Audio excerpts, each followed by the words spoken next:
All right, we're back to We Are What We Hated, and I believe this is episode 22. And, of course, always with us is Larry, the contractor guy. And he had made mention yesterday in discussing what we're going to do today. And he mentioned William Ramsey, as he has several times, not only to me, but during the whole length of the program. And I just got this real brainstorm. It's like, maybe it's time we can get William on. So I asked him, and he's here. And, William, thanks a lot for coming on. I appreciate it, especially with the short notice. Oh, I'm glad to be here. Thanks for inviting me back. And we're going to talk about some of William's work and if there's anything else new that might be coming down the pike.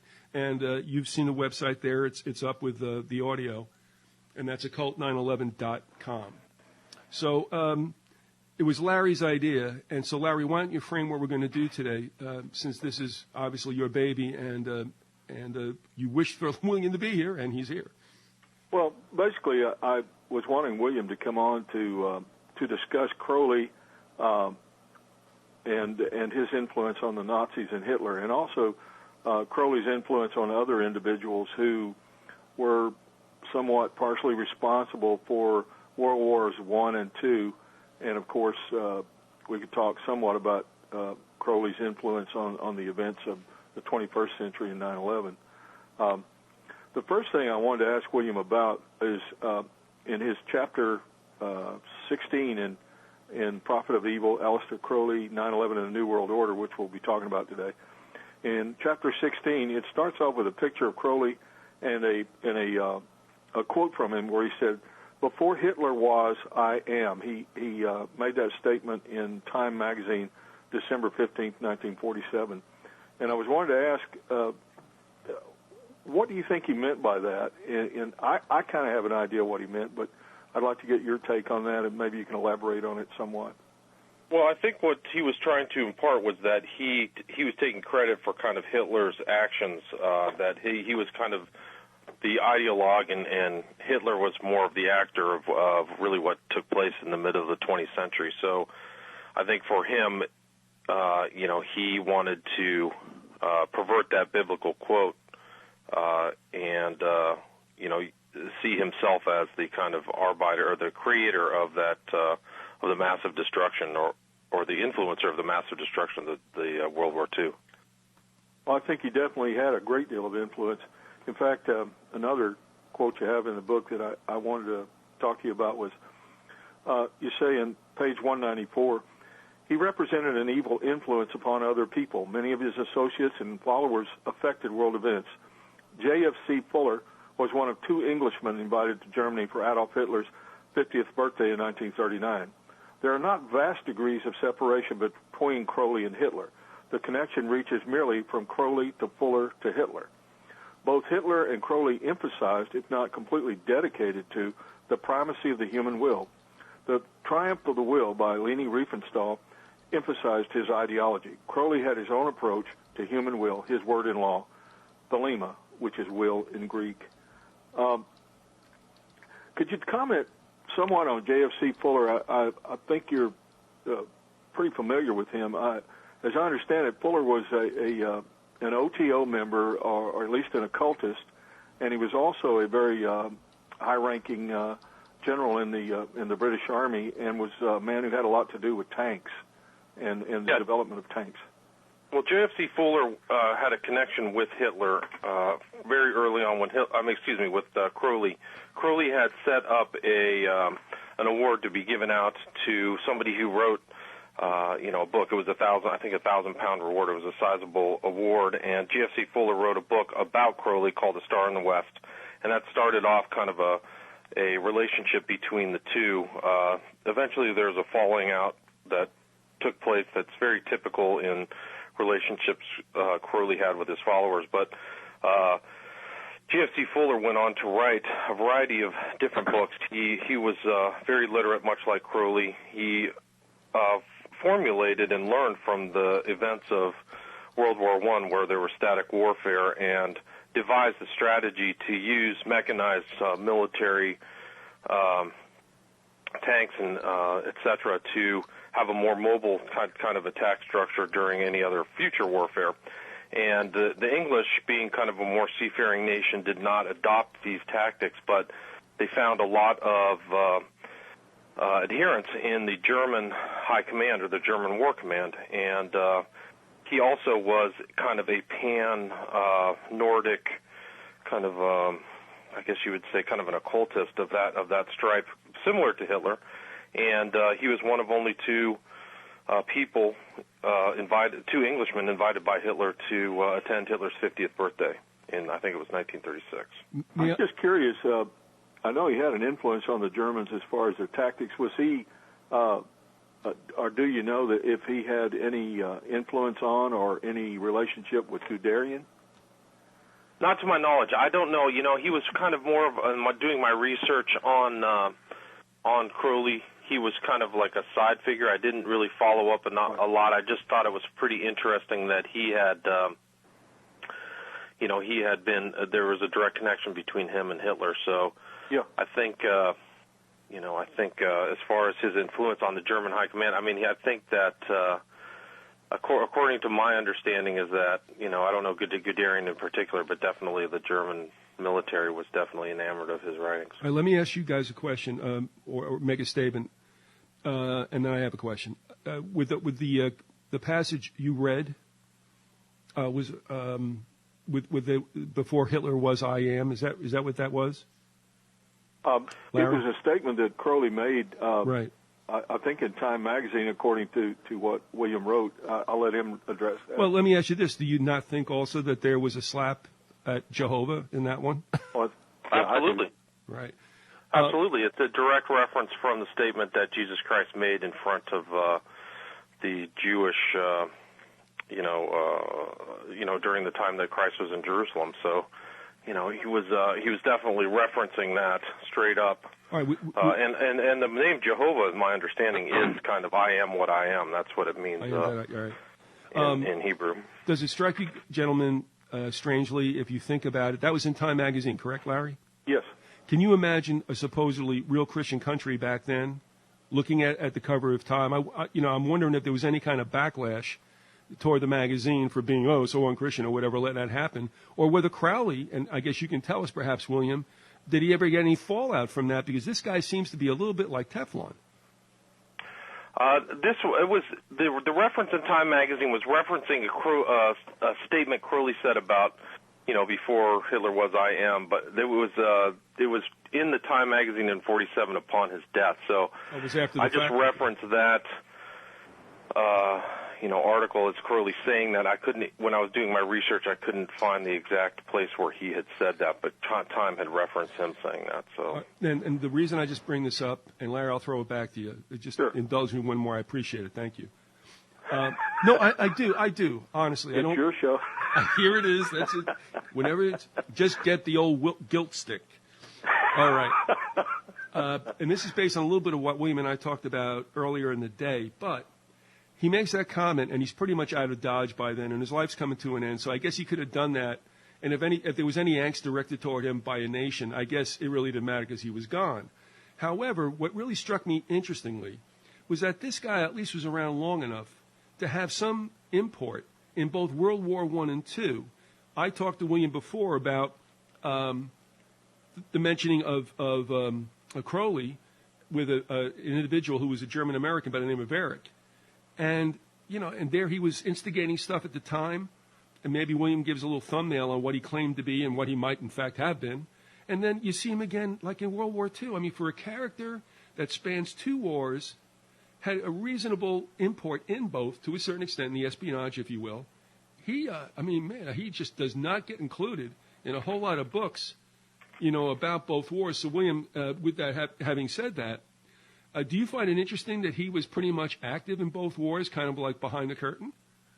Yeah, I do. I think it's very interesting, particularly when, somebody as important on world affairs as Hitler, who really the 20th century, unfortunately, he was, probably the most important figure of the 20th century in many ways because of the war he created.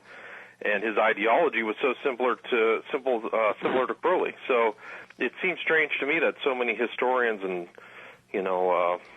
intellectuals or literary figures have really not have overlooked him and not addressed the import of that, particularly in his relation to somebody who was responsible for the death of millions.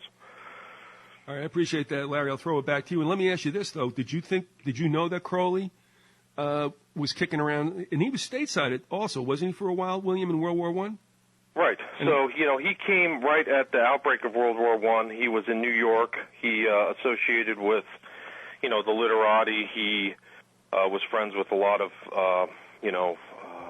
famous people at the time, or was at least in contact with them. And he left right around 1919 after the war and went back to England for a time and then ended up in Italy where he started his Abbey of Thelema. But, during the time that he was in New York, he was in Greenwich Village, so he was hanging around and associating with all of the, highlights of the people of that day who were, in the literary world, and that's what Crowley always aspired to be, is like a literary figure. Yeah, Bohemians, you would call them then, wouldn't you? Bohemians, yeah, that's absolutely. So there you go, Larry. I mean, if you've not even been able to get into the First World War involvement of Crowley, I mean, his character, he spans quite a few decades and is a real pivotal figure. Well, I think the Book of the Law, which Crowley supposedly wrote through automatic writing, Crowley attributed to, I believe the way it's pronounced is Aiwas. He attributed it to this being, and really when you get down to it, as William has said in his book here, in his own writings, by his own testimony, he repeatedly made contact with discarnate spirits, Aiwas, Alamantra, Abdul-Aziz, and Lam. He claimed personal authority from the secret chiefs, a hidden group of spiritual masters that shaped the destiny of mankind. The primary spirit he worshipped, Aiwas, provided him with the Book of the Law in 1904. Crowley referred to Aiwas as him, he, the ineffable one or Lord, and the entity as we now know, as evidenced by numerous references by Crowley's own hand, is the devil or Lucifer. I believe the Book of the Law was brought about to help Crowley influence what, in his book, Hitler, the Black Magician, Suster calls a demoniac movement.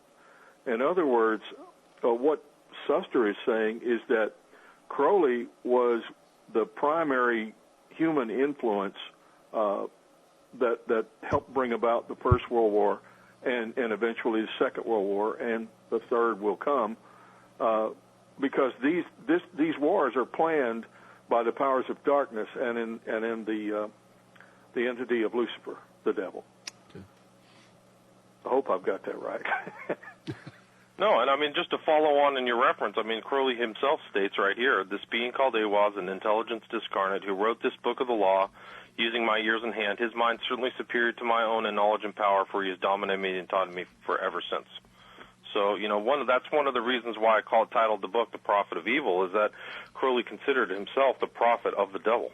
And Crowley himself took responsibility for, creating or laying the groundwork for the ideologies that created World War I and World War II. Now, granted, how much of a responsibility that should be attributed to Crowley is, I guess, up to the listener or reader. But right, it's an opinion, really, but I believe it was tremendous influence. And that's why I believe your book is so important, that people begin to understand the real motivations, the real reasons behind the First and Second World War.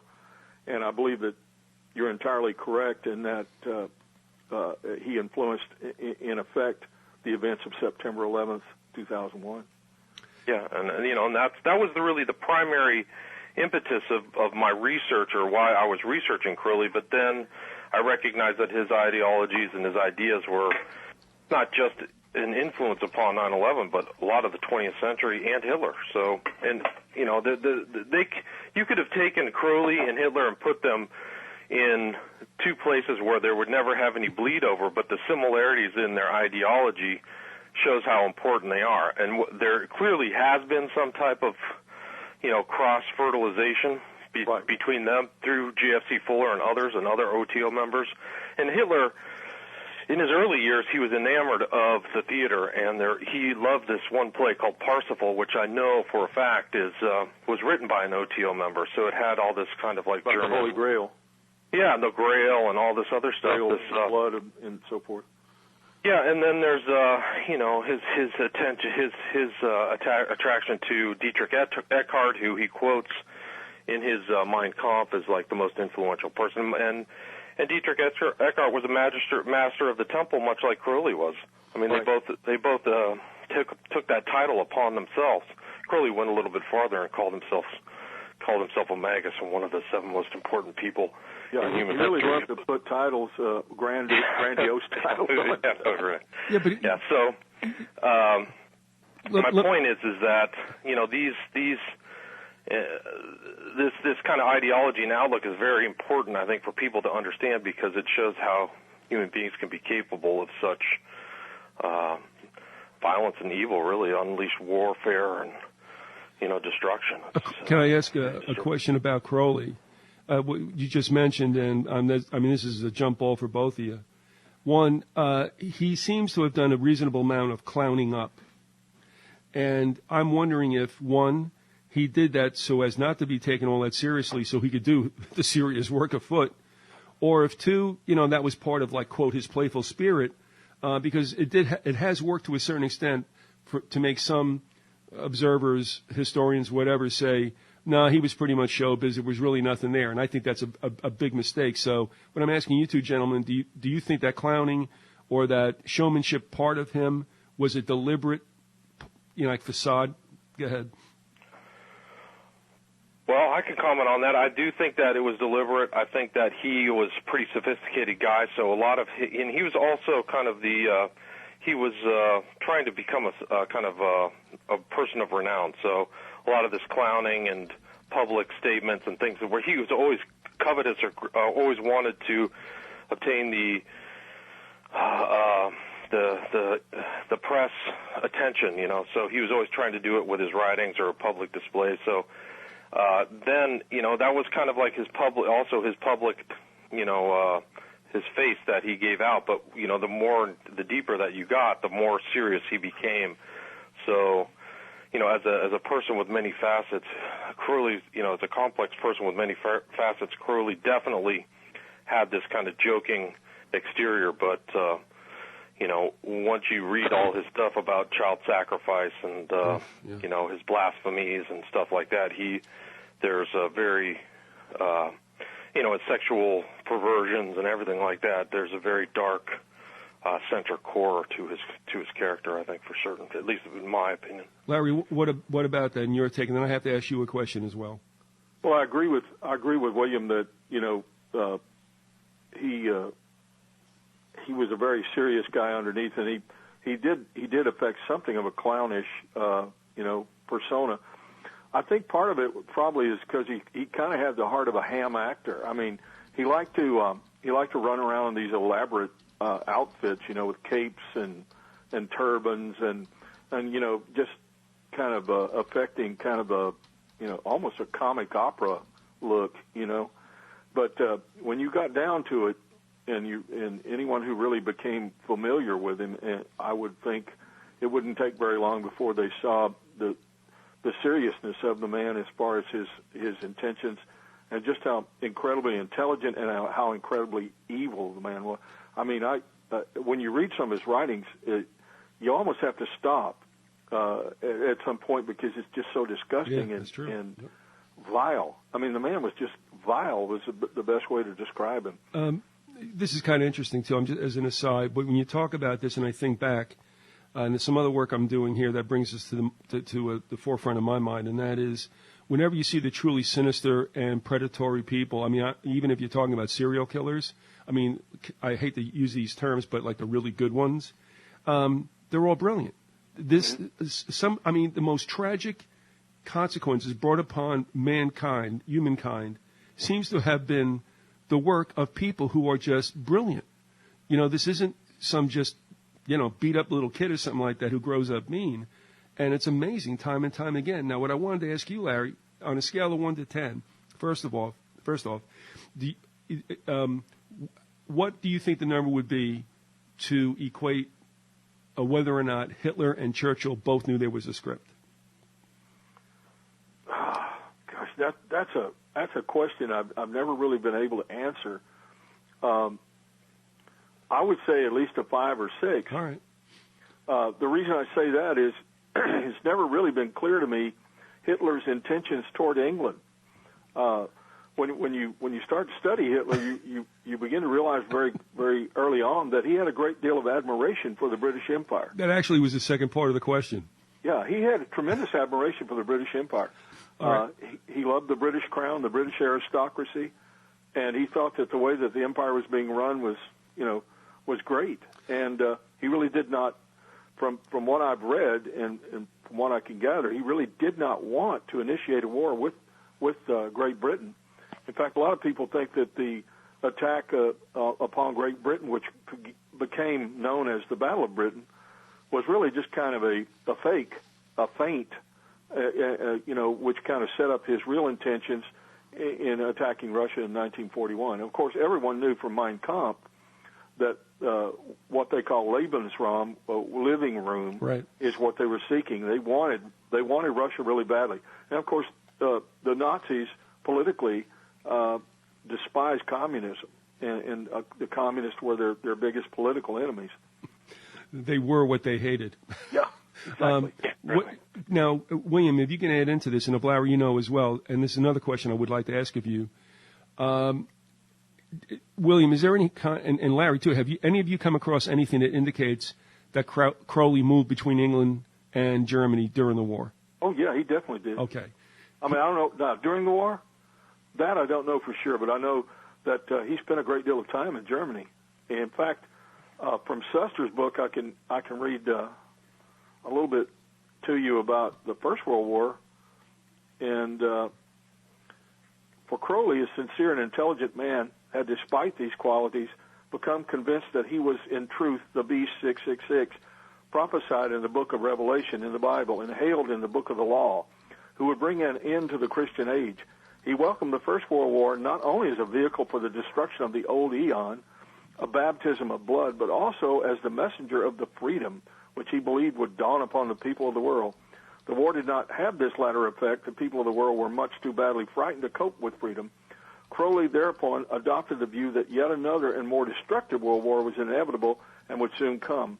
After the war, Crowley returned to England, found the climate inhospitable, and set sail for Sicily, where in Cefalù he founded the Abbey of Thelema, or Will. And it goes on to talk about his Crowley had visited the Third Reich on a number of occasions, but was under no illusions as to its nature. He believed correctly that Hitler was a magician bent upon changing the nature of civilization and of man. He was probably in error, though, when he stated that Hitler had read the Book of the Law and followed many of his precepts quite consciously. The truth is more likely to be that Hitler unconsciously expressed the more disturbing of his doctrines, for both Crowley and Hitler drew their inspiration from the demonic. We have seen how Crowley became convinced that another world war was imminent, and a pamphlet which he wrote in the 1930s is certainly of interest. And that pamphlet, I believe, was Equinox of the Gods. And William references that in his book, where he talks about how Crowley did some publicity stunts to talk about the Equinox of the Gods.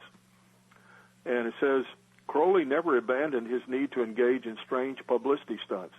In the Daily Express of December 23, 1937, portions of a prophetic book of Aleister Crowley's were read at Cleopatra's Needle at 6:22 a.m. as the sun entered Capricorn by an Englishman, a Jew, an African, and a Malayan. There was a short speech by Crowley as priest to the princes. With his disciple Gerald York by his side, he proclaimed, "Do what thou wilt shall be the whole of the law to all the races of the world." He also proclaimed again the law of Thelema. He then gave each individual present a copy of the Equinox of the Gods. Publicly, he stated that he had published 3 times and that each time war broke out 9 months later, that the might of his magic would burst out and cause a catastrophe to human civilization. He said that if everybody would do what he told them, the catastrophe could be averted. And that was referenced in the Daily Express of December 23rd, 1937. What I'm wondering about is whether or not Crowley's moving about was an indication that there was a script. what was it, Hess that flew over unannounced, more or less? Mm. And they slammed his butt in jail. It strikes me interesting if he was really trying to be an honest peace broker, and yet Crowley could move around, and that's kind of all where I'm going at is if he was able to do that, then that tells me a little bit of something about whether or not both higher ups knew where this whole thing was going. One other question too, by the way, do either of you know or infer exactly who, not what, but who gave the Nazis the what we would have called before the Roman salute? I think Suster references that, but I can't remember exactly. But I think the reason for the Roman salute, the what do they call it, the Caesar salute or whatever, is that Hitler really believed himself to be,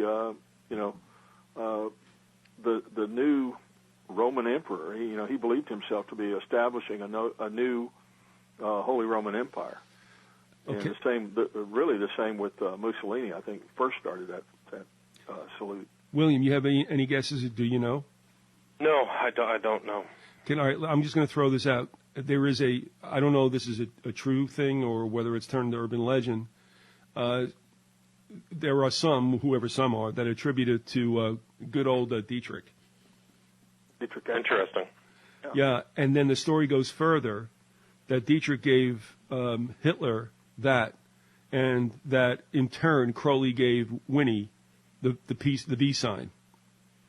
They both right, and that peace sign has dual meanings. I mean, the peace sign also represents 23, and 2/3 of 1 is 666. So people say that as peace, but you'll see some occultists lay that, 3 fingers down, 2 fingers up sign all over the place. Right, and that was supposed to be. So there's an esoteric and exoteric, esoteric, dual meaning there, one for the public and one for the insiders. Which in a way makes me tend to believe somewhat that there was some kind of reality to that, even though we're not supposed to talk about the occult side of anything, especially the war. But that would make sense to me in a certain vein. So, here again, the man behind the scenes. And does anybody know? I mean, again, did Dietrich Eckhart have any kind of quote relationship with Crowley? Not that I could figure out. I mean, I know that the OTO was, it was a German secret society, and Crowley became the head of it. So, because it's a secret society, it's hard to discern or determine, all their real connections. But, Crowley was the head of a German secret society. Larry, what do you think? I think Suster talks about that. I know that he was influenced by Crowley. I don't know if he had a personal relationship with him, but he definitely was influenced by Crowley, according to Suster. And I think Suster would know, since Suster himself was a member of the OTO. He's dead now, but he was greatly influenced by Crowley himself. And all through his book, Hitler the Black Magician, each chapter he references a passage from the Book of the Law. He's very familiar with that, and I think, from what I gathered in the book, Suster sees himself as a white magician. I think it's all the same stuff, but he believes in that he's doing good with his magic. He considers himself, or considered himself, a magician. It's interesting in his summary of what he says about the New World Order and what the Book of the Law is all about. And it says that nearly 2,000 years of Christian civilization, which ultimately led to the domination of the world by the values of the West, have come to an end. That the end of the old eon and the character of the new was foreseen by artists, poets, and occultists in the dying years of the 19th century. That a remarkable insight into ensuing events was written in the form of a prose poem called The Book of the Law, which announced the new eon. That the 20th century has been a swift and unprecedented transformation in the conditions of life on our planet, including 2 world wars, the collapse of all European empires, and the destruction or inversion of previous values. That some kind of force, hitherto unsuspected by science, whether physical or psychological and moving in the depths of our collective unconscious, has impelled the destruction in poetic fashion. We have personified it as Horus, the Egyptian god of war, or else referred to it as an eruption of the demonic. that certain individuals who practiced the neglected and despised arts of magic and mysticism, which involve the comprehension of forces like the one referred to, invoke this current to further their own ends, whether the attainment of the enlightenment and truth or the achievement of political power. That one of these individuals was Adolf Hitler, whom we may call the greatest black magician of the century, whose beliefs were a warped amalgam of the occult irrationalities which Western civilization had for so long suppressed. That both Hitler's success and Hitler's failure were due to the application of the magical world outlook he'd acquired. That the manner of his application was confined within the limitations of a completely contemptible personality, and that in consequence, the Third Reich was a negation of the human spirit and a blasphemous parody of everything affirmed in the true principles of magic. Well, I don't agree with that, but Hitler's personality complemented both the frustrated hatred of the people whom the First World War prepared for this adventure and the nature of the demonic force which he believed himself to control and which instead came to control him, its demon of nightmare, vengeance, and destruction which it flung aside. That this process of destruction, accompanied by repeated eruptions of the demonic in the minds of groups and individuals, is continuing and will continue until the old order has been irrevocably obliterated and we can do nothing whatever that will halt this process. Sorry that was so wordy, but I kind of needed to get that out because that's really the synopsis of the book, Hitler, Black Magician. Okay. And as far as Dietrich Eckart, it's very clear that Eckart was a serious occultist and a black magician himself. He was the guy who groomed Hitler. In fact, Eckart said himself that was his role, that was his job. I guess assigned to him by Satan. Yeah, well, he said, Eckart, when he lay dying, he said this is December 1923, he says, "Follow Hitler, he will dance, but it is I who've called the tune. I've initiated him into the secret doctrine," that references Blavatsky, "opened his centers of vision and given him the means to communicate with the powers. Do not mourn for me, I shall have influenced history more than any other German." Yeah, so he stated that on, and that's referenced in the Encyclopedia of Occultism. Right. And Hitler dedicated Mein Kampf to Dietrich Eckart. Yeah, and he said, this is what he said at the end of Mein Kampf. He said, Hitler wrote, "I should like to mention the name of a man who devoted his life to reawakening his and our people through his writing and his ideas, and finally through positive action. I mean Dietrich Eckart." All right, let me call time out for a second. We're at the bottom of the hour, and we've made references, Larry's made references throughout this particular series about William's book. Again, we said, as you can see, along with the audio, that the website is occult911.com. He's authored the book about which we've spoken much, about Aleister Crowley, but he's also turned out to be a producer now with the DVD, Occult Hollywood. So why don't you just break down what's going on, William, and also I got a feeling that you're probably up to something else if you can give us a little peek into that. Yeah, I just, I put together a couple DVDs. One is kind of has a visual study of Aleister Crowley, and that's you can actually watch them on Amazon Video on Demand, and also Occult Hollywood. So once I recognized that these numbers were important and they trace back to occultism, Satanism, and I saw them in all these films, I kind of put this stuff together and compiled it for at least as a reference for people to take a look at and see how often they are used in public cultural references. And then I am working on a couple things. One is kind of the occult background of Obama that I've been trying to get done, and I think people find that. Yeah, I mean, that's the real relationship between Obama and all these guys, is they have an occult connection. I mean, he's laid out some very serious statements that tie him to Skull and Bones, that tie him to Satanism. He uses the number 72 a lot, and he gave some very interesting public statements. I think in Berlin under the when he made that trip over there. Yeah, and then he when in his victory. And I think I restated this in one of our old discussions, but on his victory night, he recreated the temple at now I can't even remember. But essentially, the temple that is referenced in Revelations is the place where Satan's seat was, and So and Hitler kind of did the same thing. He wanted to have that emulated in Nuremberg. But are you referring to Brandenburg? I'm sorry? Are you referring to Brandenburg? No, Okay. I'm referring to the. Talking about Egypt. No, it's the. Oh gosh.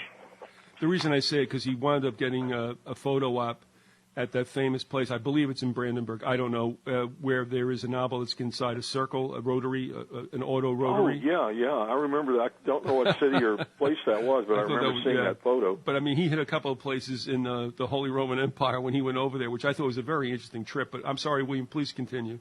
Well, I was just saying, Obama recreated the temple at Pergamum. That's in Berlin, and that was what he recreated, a direct semblance of it for his final victory speech. So, and that's referenced. That's the great high holy seat of paganism, and supposedly the throne of the devil. Correct? Correct. That's correct. Right. So, you can see the pictures of him, and he makes all these references. He makes occult references just like Bush Jr. did, and then. I'm working on another, couple. I got all kinds of stuff that if I had more time, I'd put it out there, but I unfortunately don't. I actually have an assignment for you, Larry, so we'll have to talk offline here. Okay. Hopefully I can pull it off. Oh, I think you can. Oh, sure. Do you want to issue that on air or off air? Off, definitely. Okay. All right. Oh, that's not good.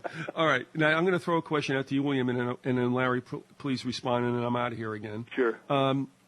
We talk about this and the relationship between Germany and Britain, and I mean, they're first cousins. It's like, what's the problem with you guys? And then, so here's what I'm going to ask you. What do you think the probability is that these were somewhat orchestrated wars, but that the real purpose perhaps for them was everything and everyone that got caught in between this, that got mashed during both wars? When you think about all that took place because of World War I, which was pretty much Quigley would say it was pretty much a land grab by certain powers in Europe to include Italy. And then you think about World War II. I mean, was it about whacking the Jews? Was it about smacking France around? You know what I mean? So think about both wars and all that happened. Not necessarily collateral damage, but direct damage. What are the chances that these wars were constructed not as hatred between Germany and Britain, but to get some other agendas fulfilled? What's the chance of that, William? I think it's high. I mean, I think that, war is a time of great change, and people want to, capitalize on it at any time. I think that there were a lot of different agendas. Hitler always had a fixation with payback against France, so it wasn't anything that was a surprise when, after the Germans conquered France, that he rolled out the same rail cart that the guy from World War I signed the armistice and then made the French sign the capitulation agreement. And so he was remembering what happened, and he was part of those early battles. So he got the payback, but also, it allowed him time to institute. Once he realized the war was being lost, that's when the whole battle against the Holocaust ramped up. Mm-hmm.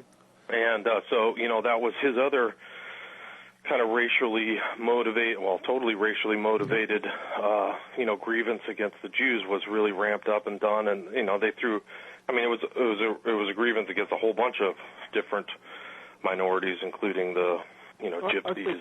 I think the grievance against the Jews also was a blood sacrifice to his quote God. I think that the First and Second World Wars were definitely part of the powers of darkness wishing to bring in a new world order, if you will, a world government, a world religion, and it's the work of Satan. And I think that 9/11 was the kickoff of the Third World War. Yeah, I agree with that. That's what I think. There's all kinds of more, what should we say?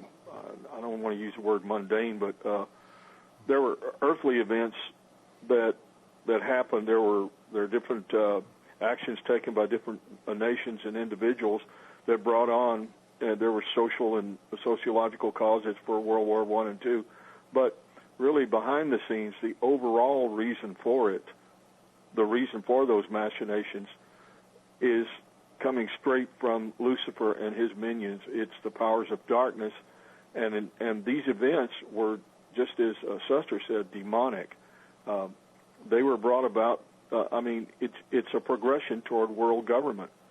You had the First World War brought in the League of Nations, the Second World War brought in the United Nations, and the Third World War will bring in a world government, and it's all designed that way.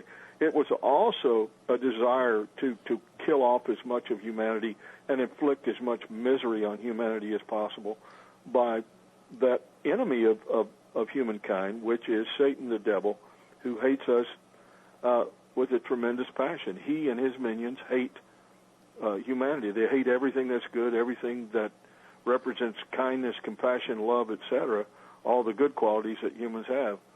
And that's because he hates God. And that's really what it's all about as far as I'm concerned. You know, if we can agree, if this is an accurate statement, that ethnically the Brits and the Germans are pretty much joined at the hip. But the French there's a lot of overlap there. I mean, when you come down to it, sure, the Angles and Saxons were Germanic tribes that moved west into Britain. But the French and pushed the Celtic people to the west. But the French were not part of that, were they? No. Were they Norman? I don't. I really couldn't. Okay, couldn't get into all the genealogies and racial or ethnic. Well, all I know is that during the First World War and after, well, I should say after the First World War, that the Germans had a tremendous hatred for the French that they really didn't carry over so much to the British. They never made a whole lot. I mean, there was a certain amount of hatred toward the British for beating them in the war, I'm sure. Of course, people that fought them in battle probably hated them, but I think overall that the Brits kind of, were not considered the main enemy. It was the French. And in Mein Kampf, Hitler rails on. I say Hitler, probably Father Bernard Stampfel, who wrote Mein Kampf, probably railed on about the French more than any other nation. I'm just going to throw this out, and it's food for thought. But because of the three of us being able to dialogue here, it has struck me that the Brits were pretty much pitched enemies to the French to a certain point, and then it seemed the Germans took over, at least in the 19th century, when you had the Alsace-Lorraine problem and all that. But, really, when you think about it, I mean, the French got absolutely beat to death in World War I. Mm-hmm. The amount of manpower they lost through the war in death. And then the second time around, we kind of make fun of the French, and it's like a kind of a little parlor joke. But even in the Second World War, that they went belly up real quick. I mean, who could have blamed them? But the thing is, the reason they went belly up real quick is because they were stabbed in the back by a fifth column within their own country. The French aristocracy decided that they wanted to throw in with Hitler because they saw Hitler as the means of stopping socialism and communism. If you remember the history of France in the 1930s, there was a very strong left-wing element in France that had controlled the government at one point. That was the government of Leon Blum. Leon Blum was not a communist, but he was a socialist. Okay. And he was an enemy of the French upper class. They really despised him and his government. And they saw in Hitler kind of the St. George who would slay the dragon of socialism and communism. And they really had many business ties to the same people that had put Hitler into power. So really, you had the French upper class. There's all kinds of evidence of that. I could get into that. There was a book written by a man named Pierre Cot, who wrote Triumph of Treason, in which he had been a minister in the French government. I think he'd been an armaments minister at one point, I believe.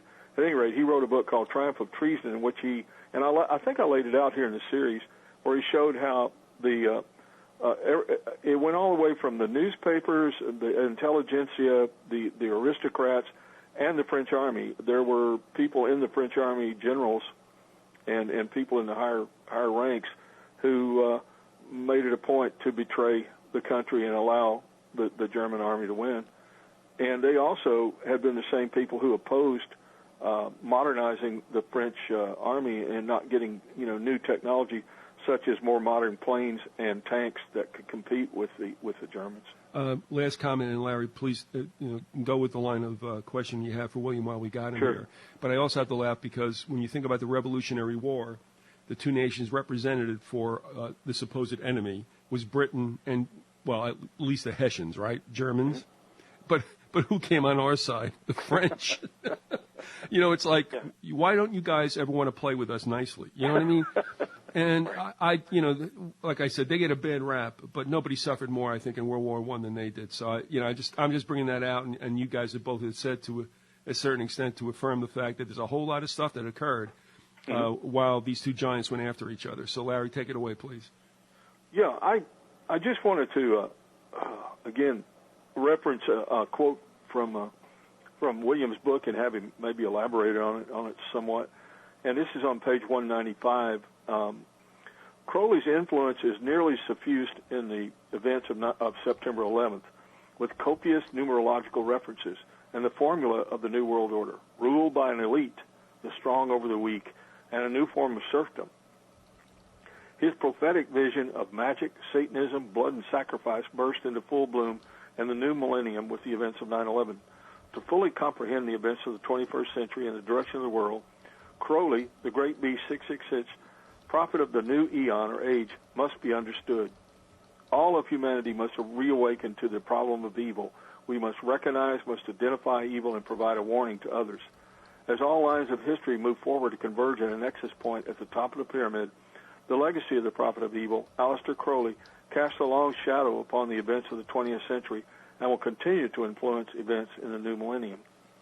I was wondering, William, if you could elaborate that on somewhat and where you see things going. I mean, your personal worldview.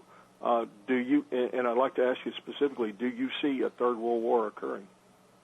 Yeah, I mean, I would say that we're in a new next generation third world war right now, and we have been since 9/11. I think that we've seen so many governments destabilized and overthrown.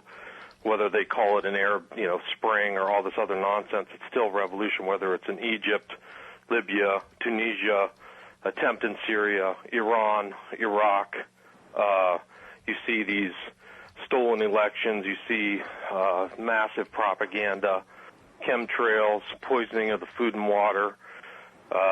This move towards population control through vaccines.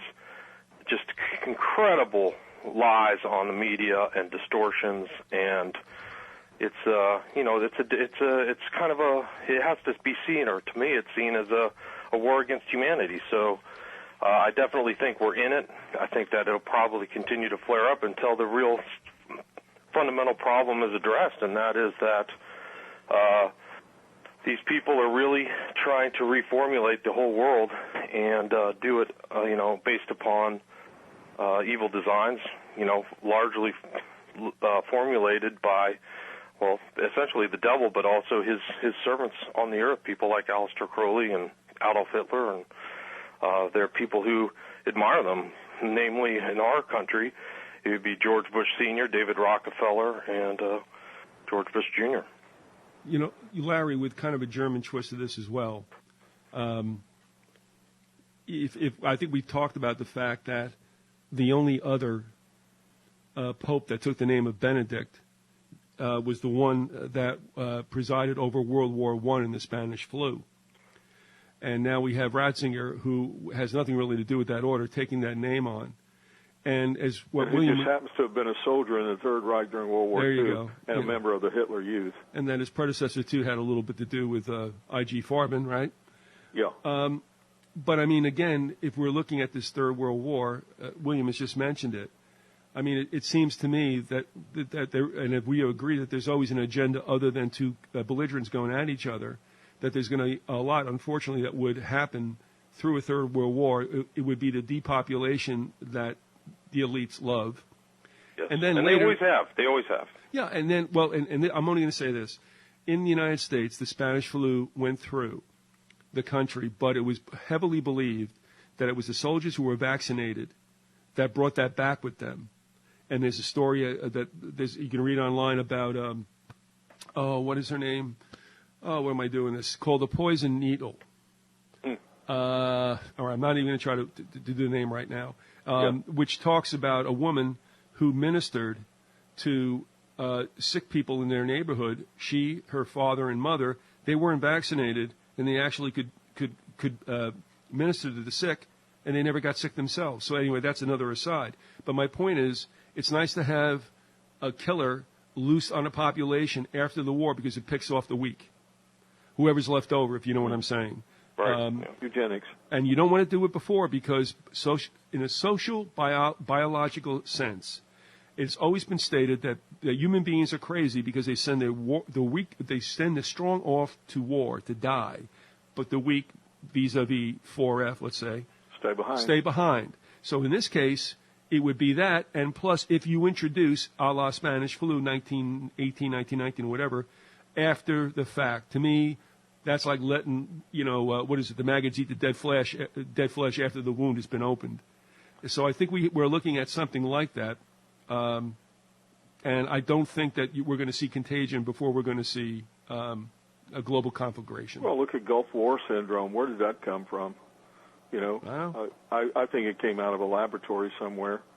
And, we don't have time to even get into that. But I think that that had the same. It was definitely a part of the biowarfare eugenics program of the United States government. And all governments right now. I mean, this is here to stay with us. And as William referenced too, even today I look outside and on the weekends, and they've been doing this a little bit more.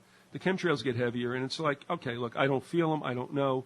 I just don't like the fact that that's happening, and it can't be good no matter what it's for. But that's the way things are in this particular time of the globe's history. And will certainly continue to be that way. So, again, thanks for bringing that into the conversation, William, and I just wanted to throw that out. And, again, Larry, take it away with wherever you want to go while we got William. Well, really, I didn't – I think I pretty well exhausted most of my questions, but I was wondering basically what William thinks about this concept that Crowley – was definitely a prophet. We were talking about his going and pulling the publicity stunts. What I never figured out was what really the purpose of that was. I mean, just I guess maybe to get more people to listen to him, but I really wasn't sure, why he went around doing the prophecies that he did. I know that. In Suster's book, he talks again about this deal with the equinox of the gods. And here it says, the Master Therian Crowley has undertaken the work of Omegas to establish the word of his law on the whole of mankind. He will succeed, and as long as the book of the law was in manuscript, it could only affect a small group amongst whom it was circulated. It had to be put into action by publishing it. And I was wondering if that's what you see. How do you see the publicity stunts to popularize Crowley? Well, I think that Crowley definitely had an evangelical bent. He saw himself as a teacher or a world teacher. He stated that many times. Right. And when the Krishnamurti was set forth by the Theosophical Society, he immediately went into action and tried to counter his, the movement of, I think it was Annie Besant and Charles Leadbeater tried to, create this Maitreya figure. He wanted to forestall that and proclaim himself. So all these type of publicity things that he did were, part of his personality, but also the way for him to attract followers. Like he always had a solution, just like all these other false prophets or false messiahs, like, I guess L. Ron Hubbard, who was a follower of Crowley. They all had they have a solution to all your problems, whatever it is, and we can do it. And so he was always putting himself up there, and that's how he got additional people to come and give it, and that's how he earned his living, really. Like any kind of spiritual con man, he got people to come on board, and then he would try to milk them for as much money as he could after he went broke, in the 1920s. So, yeah, he was a con man. Yeah, he was really. That was part of the con. He was a legitimately evil person, but he also, was. He had such a high opinion of himself that he never really worked an honest day in his life other than writing. But so that would be my thinking about as to why he was always trying to get publicity, was just to attract followers, and he did attract very important people to him. The more I wrote the book and just said, I'm done, I'm finished. But even since I finished it, 18 months ago, I've learned more. And, there were the Astors.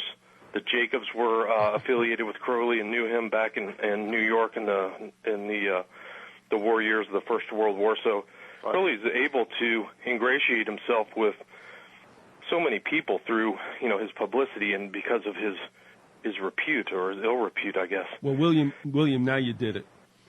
I got to ask you this, and by the way, you got great timing, Larry, because we're really coming up to the hour. So that was good to say you drained all the questions that you had for William. But I'm going to throw this out because Larry, I know you're familiar with Kira.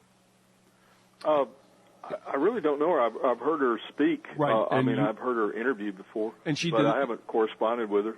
No. But I mean, you know that she had done the work on Garfield. Right. And his assassin. That was good work, as a matter of fact. Well, she's on to something else, and this is what brings me into this because of what William just mentioned. And I'd like to just throw this out.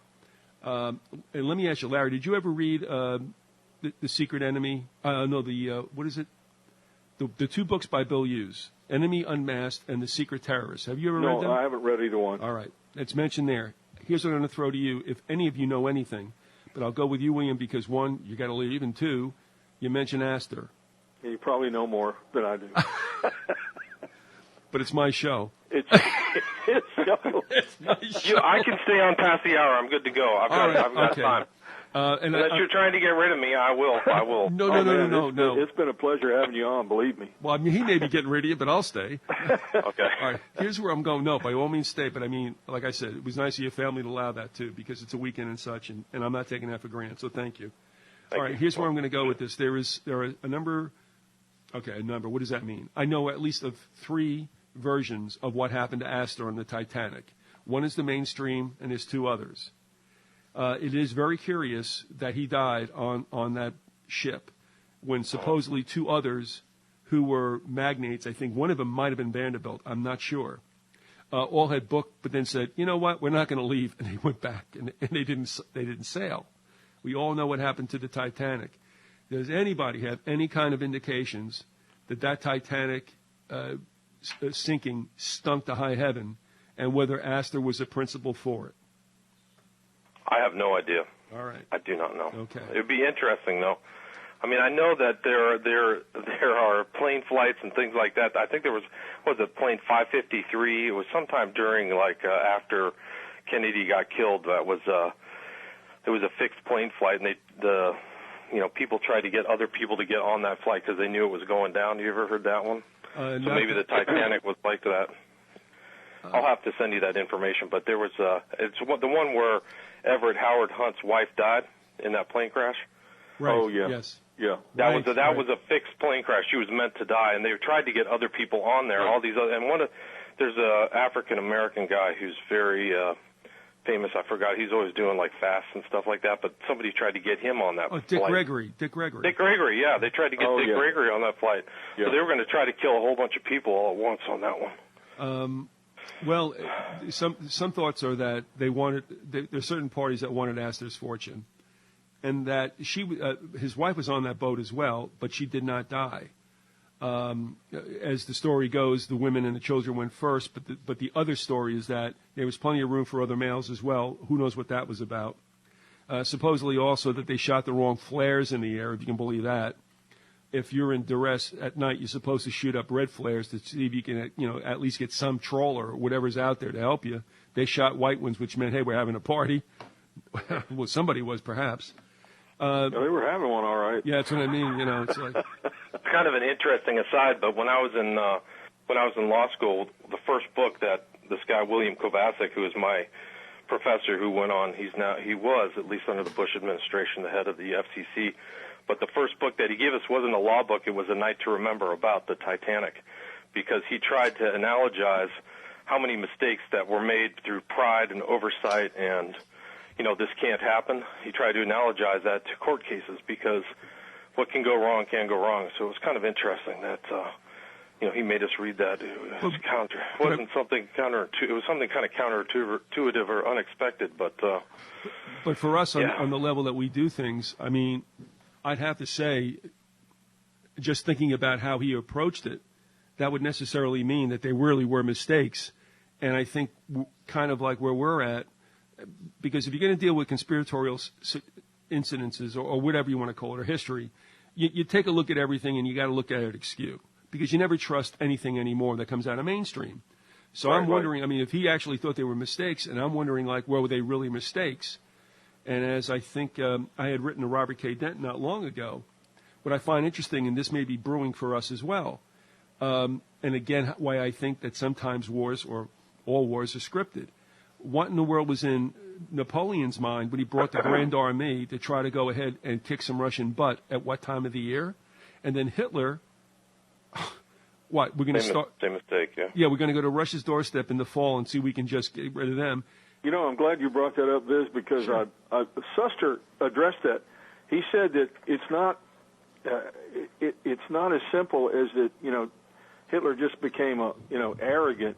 What he was saying was that Hitler had been given some really bad information from some of the occultists that worked for Himmler, and that he bought into these ideas.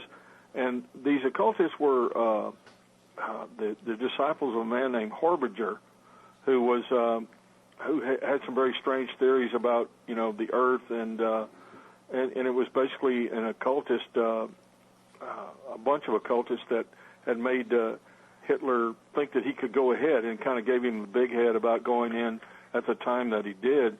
And he says, the Führer's War Directive 3710, October 1941, refers to the final capture of Murmansk, the Fisherman's Peninsula, and the Murmansk Railway next year. Hitler certainly thought that the Russian army would be crippled by December 1941, but as his directive shows, he envisioned fighting in 1942. As for winter quarters, it is difficult to envision where he thought these would be, for he had ordered the total destruction of places of shelter such as Leningrad. The real reason for the inadequacy of this soldier's equipment is to be sought in the pronouncements of the disciples of Horbiger. Horbiger had insisted that his theory enabled one to predict the weather all over the planet months and even years in advance. Consequently, Heinrich Himmler had employed devoted Horbigers, or Harbigerians, I guess, in the meteorological section of the SS Ahnenerbe department. These confidently declared that the Russian winter of 1941-42 would be relatively mild. Hitler believed them, and hence saw no need for his soldiers to be provided with winter clothing. The results of this decision were disastrous for Germany. The first snow fell in early October. By early November, temperatures had fallen below zero. Lubricating oil froze and jammed the German guns. German synthetic fuel separated in two component parts. Dressed in light summer uniforms, lacking warm headgear, winter boots, protective clothing, or goggles to prevent snow blindness, thousands of soldiers dropped from frostbite or died of exposure while performing their natural functions.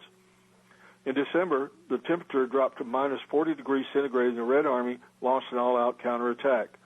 Obsessed by the desire to capture Moscow, Hitler forbade retreat and ignored the conditions in which his troops were fighting. But Moscow remained in Russian hands, and the Red Army steadily pushed back the German troops. Well, but, you know, there's nothing like getting your weather report from an occultist. Yeah, really.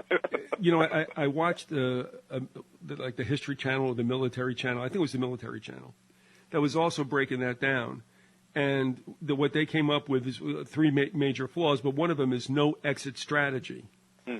And I dwell on that because my thought was, if it was a rigged deal, it was time for the Reich to go down the tubes. And so they sent them off with everything that could possibly go wrong. Kind of hard to believe that, you know, and then you got to wonder, you know. Well, I think Hitler was so infused with the demonic spirit. It may have been Satan himself that possessed him. I think it was probably one of his minions. I don't know how that works. I don't want to know. But I think he was so infused with this, you know, belief that he was going to do these great things. He was going to conquer Russia, and he was going to be the great hero. And he really didn't care how many people died. I mean, it didn't matter at all to him how many people died. That was fine with him. In fact, I think part of his strategy, according to Bob Rosio, was that he get these soldiers killed. This was part of a blood sacrifice to his god, Satan. And I think the more people that were killed on both sides, the better he liked it. Let me just ask you, William, are you familiar with Rosio's books at all? Rosio. No. All right. The reason I bring it up is that Bob Rosio is a Christian, and he published a series of books. I think Huntington House was his main publisher. But as life is weird and everything else, I mean, in 1987, my wife and I moved out to Pittsburgh for some strange reason, and we wound up going to his church. And I didn't know who he was beforehand. I mean, he was just a pastor, and we went to church. And then later on, I find out what kind of historian he was. And after we moved back to Jersey, he sent me a whole bunch of books. And it was then in 1994 when I read, I think it was, does this sound right, Larry? Hitler in the New Age or something like that? Or I think that's correct, yeah. The title is similar to that, not exactly. And what hit me, I mean, what a cement head I am, it was only then in 1994, 13 years after accepting Christ as Savior, and not ever even getting into the conspiracy game until 2000, 2001, I never put it together that Satan is alive and kicking and was manifest in that war.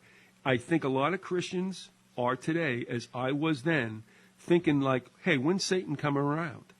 We never realize the spiritual, the occult nature of wars, and that he is most pleased when people are spilling each other's blood.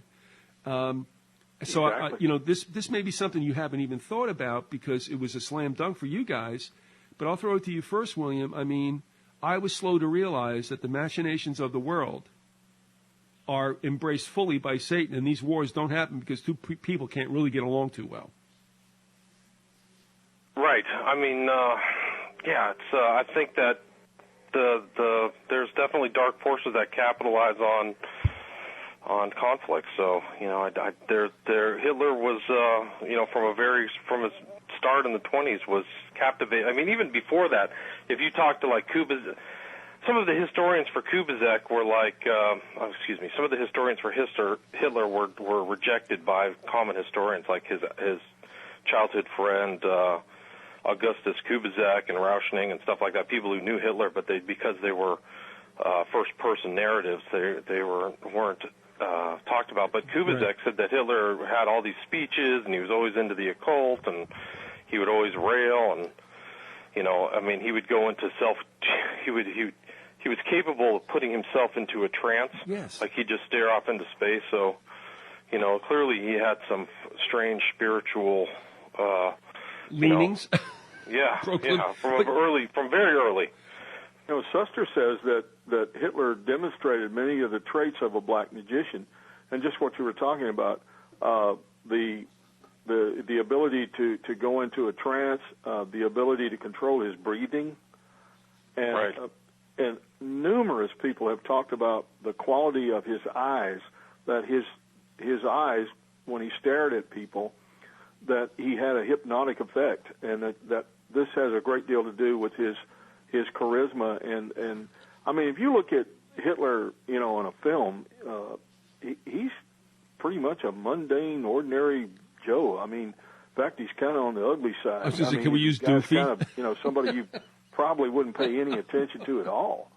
But, he's able to go to these rallies, and all these people are just knocked out by him. It's not like he had movie star looks or something, or a tremendous physique, athletic physique. He was just really, pretty much a dork. Well, let's remember also he was a world-class farter, wasn't he? That's what they said. Yeah. I know, I think so. Yeah, I think he had some problems. But I mean, in that area. But what William said, and we just heard, and as you just expanded upon as well, that was what Rosio had in the book that shocked me. And then I never even heard about all the Buddhist monks they found dead in the bunker. Oh yeah, that was the whole Aryan. They had gone back to Tibet to find the roots of the Aryan race, and their beliefs that the Aryans escaped the Great Flood, and they went to Tibet because it was the highest place in the world, and that their ancestry of the original Aryans had left remnants there in Tibet. All right, now how do you spell Rosio? Is it R-O-C-I-O? R-O-S-I-O. Oh, okay. And as I said, I mean, I didn't realize, quote, who he was, because that kind of information is never going to be embraced, on the mainstream in Barnes & Noble. Right. But after I left, he started shipping me the books, and I'm reading them, and that's when I'm freaking out, going, I never, ever put it together. And that's why now what I'm trying to at least share with believers and non-believers, this NWO thing is Satan's tattoo. I mean, that's what we're dealing with, folks. Right. And the fact that if you want to go fist fight with it, you're going to get destroyed. But there's a way out of this, and we've all shared that. But if you think you're going to go in there and kick it in the shins and win, no, not at all. Not at all. Yeah, here's an interesting thing this is from Rauschning, his book. I don't know if you guys went over this when you're talking about it. Or Rauschning says We've that talked Hitler. about Rauschning several times. I've quoted him on the show. Go ahead. Did you do the there over in the corner he's there thing where Hitler's like lips were white? I think I talked about it, but I don't know if I quoted it or not. But I'll be glad to hear it again. Oh, sure. Well, Rauschning says that here he says Hitler was standing up in his room, swaying and looking all around as if he were lost. It is he groaned. He's come for me. His lips were white. He was sweating profusely. Suddenly he uttered a string of meaningless figures, then words and scraps of sentences. I bet those are probably magical terms that Rauschning didn't know about. He's probably speaking in some kind of Crowley gobbledygook. But he says, then Rauschning says, it was terrifying. He used strange expressions strung together in bizarre disorder. Then he relapsed again into silence, but his lips still continued to move. He was then given a friction or something to drink. Suddenly he screamed, there, over in the corner. He is there. Now, it's interesting that he says over in the corner is there because when Crowley was dictated the book of the law to him, he said that the voice emanated from the corner of his temple. So it seems like, these evil spirits are like, they like that little part of the room or something. But, yeah, Hitler was, he was demon possessed. There's some reason that they can manifest themselves through a corner. I'm not sure exactly what that is. Maybe I think that the corner is very important to Robert Johnson, the supposed channeler the intersection, the blues, It's like I think that who when made he a was pact doing with the devil, supposedly. Yeah, and I think that when he wrote his music, he would go sit in the corner and play it like it's really odd similarities. I've seen interviews with old bluesmen that knew him, the guys that he tried to get into their bands. And one guy, I can't remember who it was, but one of the old bluesmen, he said the guy was terrible. He was really bad on a guitar. He said when we first knew him, we didn't want any part of him. We'd just tell him, hey, boy, just go sit down. We don't want to, we don't want to listen to that. It's awful, And he said the next time I saw him a few months later, he played some of the best blues I've ever heard. And he said, I don't know how that's possible. He couldn't figure it out. Well, I think I can. He made a pact with the devil. And remember, and that's the cornerstone of all blues, rock, hard rock, everything goes all the way back to Robert Johnson and the Crossroads. Right. Real quick aside, but then I want to get back to a serious note. But one of the things I've always wanted to do, and I have not done, is interview the author of Hellhounds on My Trail, which was talking about certain pacts, if you will, that musicians have made. A very interesting book. I've not heard the guy around in quite some time. But it deals with Johnson's decision at the intersection, the crossroads, if you will, the corner, and others as well. Yeah. But also about which we were speaking now is also if I could grab the books, I'd go back and see if I were right. But that when you deal with these situations in which it is insinuated or flat out stated that someone has made a pact with the dark side, I'm wondering if we wouldn't see the same scenario in Marlowe's Faustus. I forget who wrote what. Marlowe's Faust, and is it Goethe's Faustus, whatever it is. I think Goethe wrote Faust. Yeah, and I mean, if you remember that, and apparently the true story upon which this is all based is of such a person who made a pact and double-crossed the devil and wound up with his head facing north and the rest of his body facing south. Yeah. That has a tendency to mess up your whole day. Yeah. I mean, what are you going to do? Hello, I must be going. But it's just like the same thing with Lennon. Lennon supposedly made a pact himself, and they came and collected him, over at the Dakota or whatever. Right, I've heard that bandied about, and he was definitely into the occult and was very familiar with all that kind of stuff. Apparently, that's true. And man, you talk about really bringing you down, because John Lennon was always one of my favorite musicians. I love the Beatles. And when I found that out, it was just so depressing, to think that he was involved with forces of that nature. All right, and now, they took him down. As only I can do. When you hear that, there was something. There was a song that he wrote. I'm trying to remember, but it's Everybody's a Star is something that Crowley wrote. That everybody's a star, that everybody has a destiny, blah blah blah. And John Lennon wrote some lyrics very similar to that. Now, Instant Karma, his song Instant Karma is about that sort of thing. I know. Take this You're a on. superstar, yes you are, blah, blah, blah. Take this on now, all right, with all we've been talking about legitimately without going too far afield. This ties in almost everything with the Germans and all this.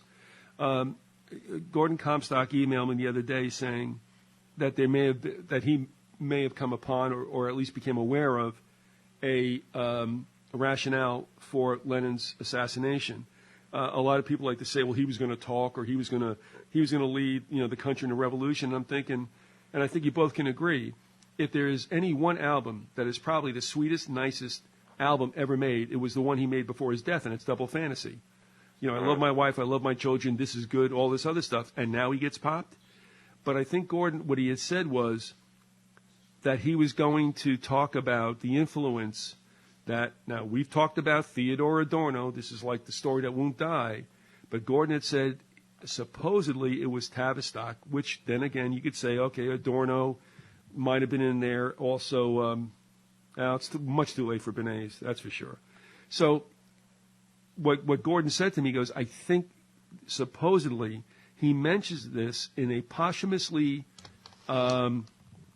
released article, and it might be in a Playboy. I think he said Playboy. I got to take a look and see if that's true or it's Penthouse or whatever. And that would be easy to find out because obviously it would have to be very early in 1981 since he died December of 1980. Yeah. If that is true, then that would make some sense. Now, everybody wants to attribute the Beatles' change and meteorical success, if you will, with somebody getting involved in their music.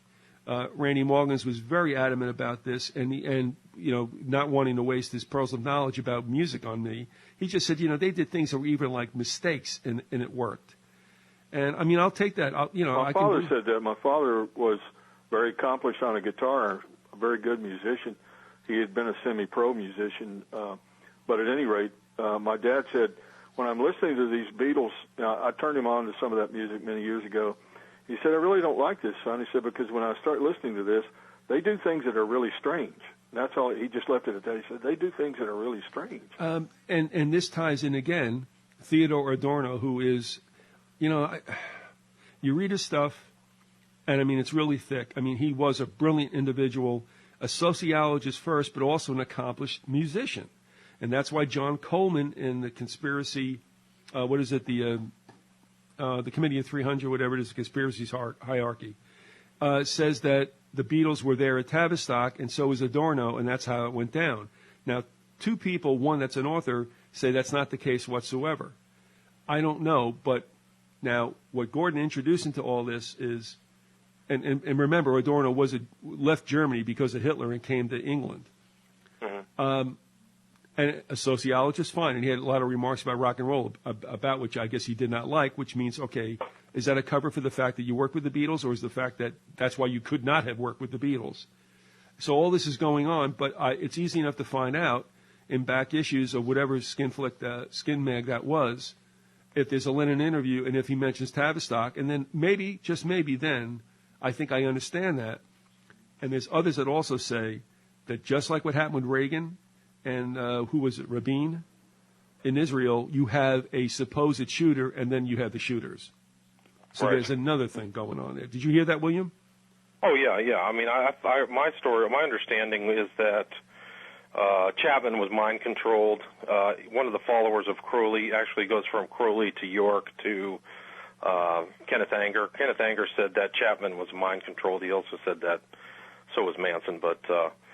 And there's some weird connection. I think that Chapman handed Anger a bullet or something like that and said, this is for Lennon, so Anger kind of knew what was happening. But the real shooter for Lennon was the doorman, this Cuban-American guy, is my understanding.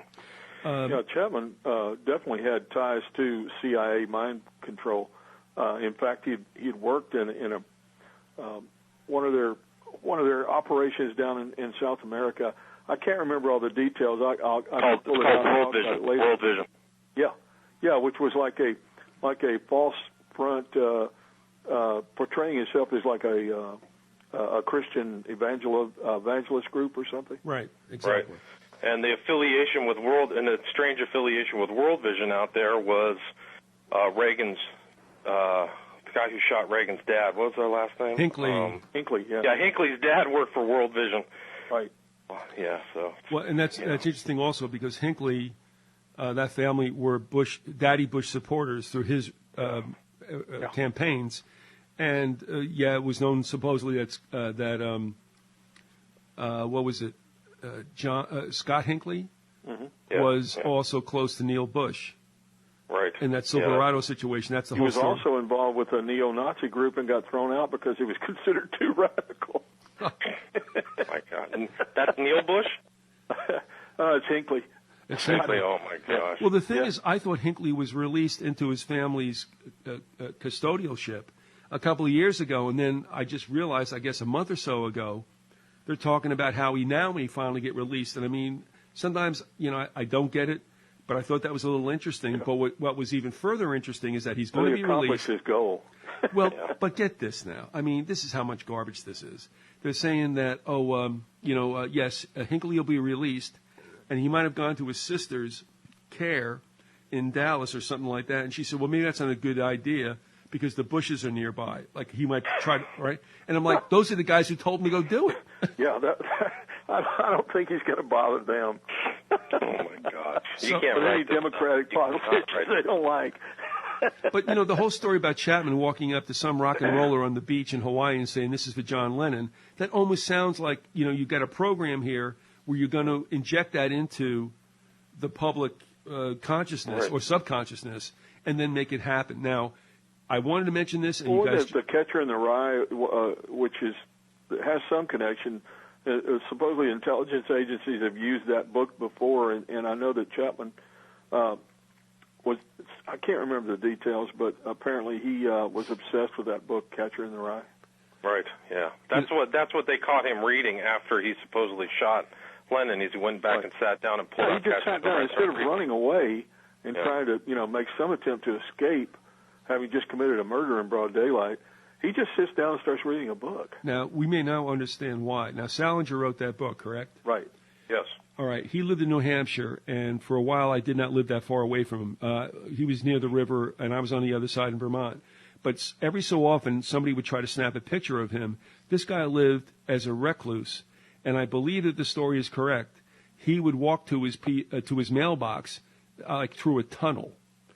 I know how strange that sounds, but the thing is, well, he clearly wanted no contact.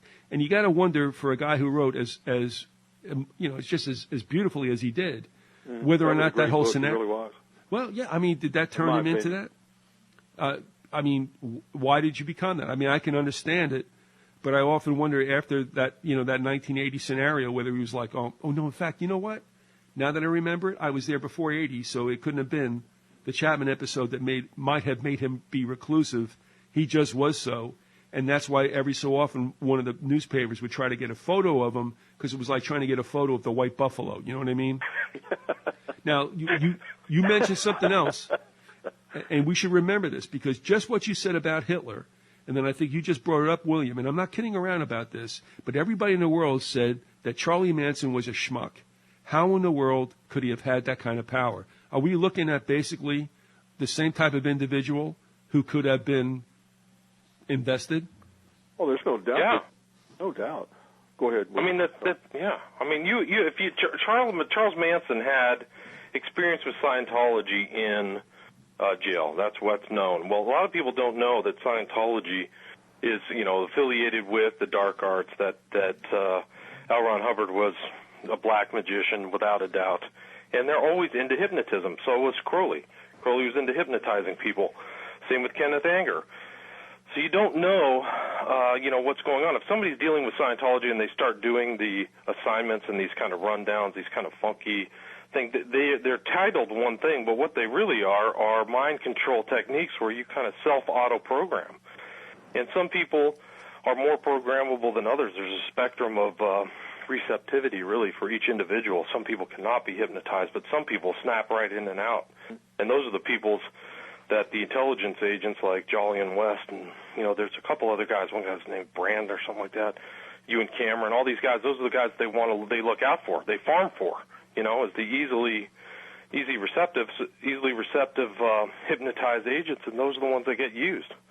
whether it's Chapman or Sirhan. Sirhan had a massive head injury. He was a jockey, and he had fallen off the horse and hit the rail, the inner rail that the horse was run around. And when he came out of that, they could just program him just like a computer. Oh yeah, and he would snap right in and out. Hypno-programmed to kill Robert Kennedy. There's no doubt in my mind. There's a lot of evidence toward that. I mean, and it's public, but still, well, both of his attorneys said as much. One was Lawrence Teeter. His new attorney is this guy who was the attorney for the guy who shot Martin Luther King. Oh yeah, I know exactly. But he picked up. Teeter died young. Yeah. His attorney died young, and so now they're kind of trying to go back through, and they're actually putting this through this federal case that they're indicating that they're trying to argue that. There's been an interview on Black Op Radio with Leno Sanik. Leno Sanik does a lot of interviews with people who are involved with the assassinations. Right. William Pepper. It's Pepper. That's right. That is the name. William Pepper. That's it. Exactly. All right. Now, here's what I wanted to ask you also. I mean, if you guys aren't finished on that thought, by all means continue. Otherwise, I got something else to throw out to you.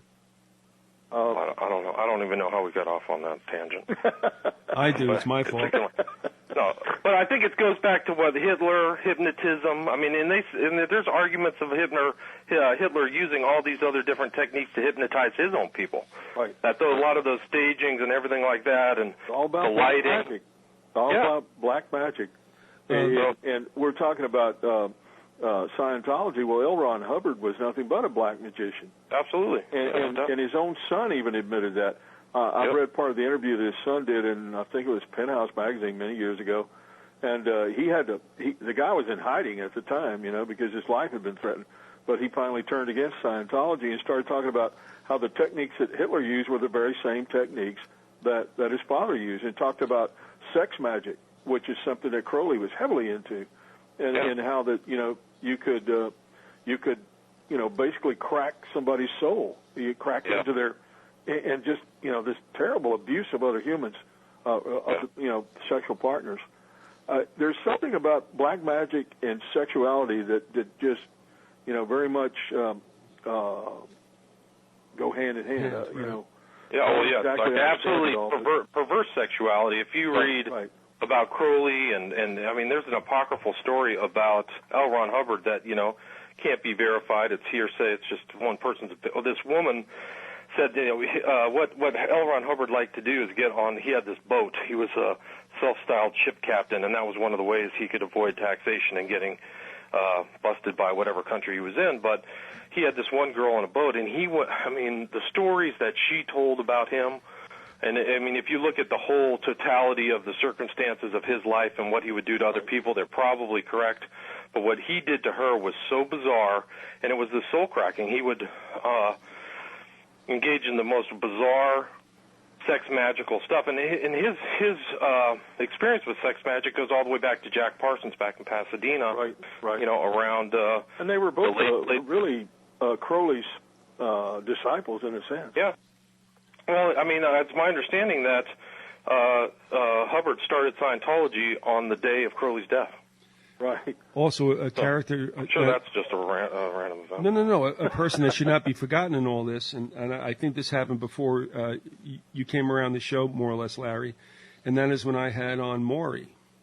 Yeah, I've listened to the interview with Maury, and that is one sad interview. And what this does, William, it ties in a lot of this because, as I had other guests on and who were out there like Kathleen Sullivan, her family basically made her a sex slave for Nazis that had found a safe haven out around, I guess, Huntington Beach or whatever, and that also called into play Parsons and Jet Propulsion Laboratories. Interesting. Very much so. It's one of the most intriguing and yet just heart-wrenching things I've ever listened to. It really it's a stunning interview. It really is. And to let you know, William, too, I mean, again, this involves with a resurrection of Nazism. Maury was very clear that she was offered up by her family, and that all wound up, in California. Kathleen Sullivan was offered up in southeast Pennsylvania because of the Pennsylvania Dutch environment, which is German. And Right. so and then there's O'Brien too. What's the O'Brien? Kathy O'Brien. Yeah, I've never talked to her. But I'm not even sure if her story is real, but you never know. But definitely Maury.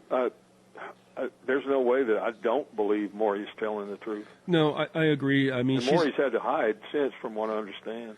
Well, that's interesting because she would not return emails, and maybe within a year after she was on, people were saying, "Listen, I've not heard from Maury."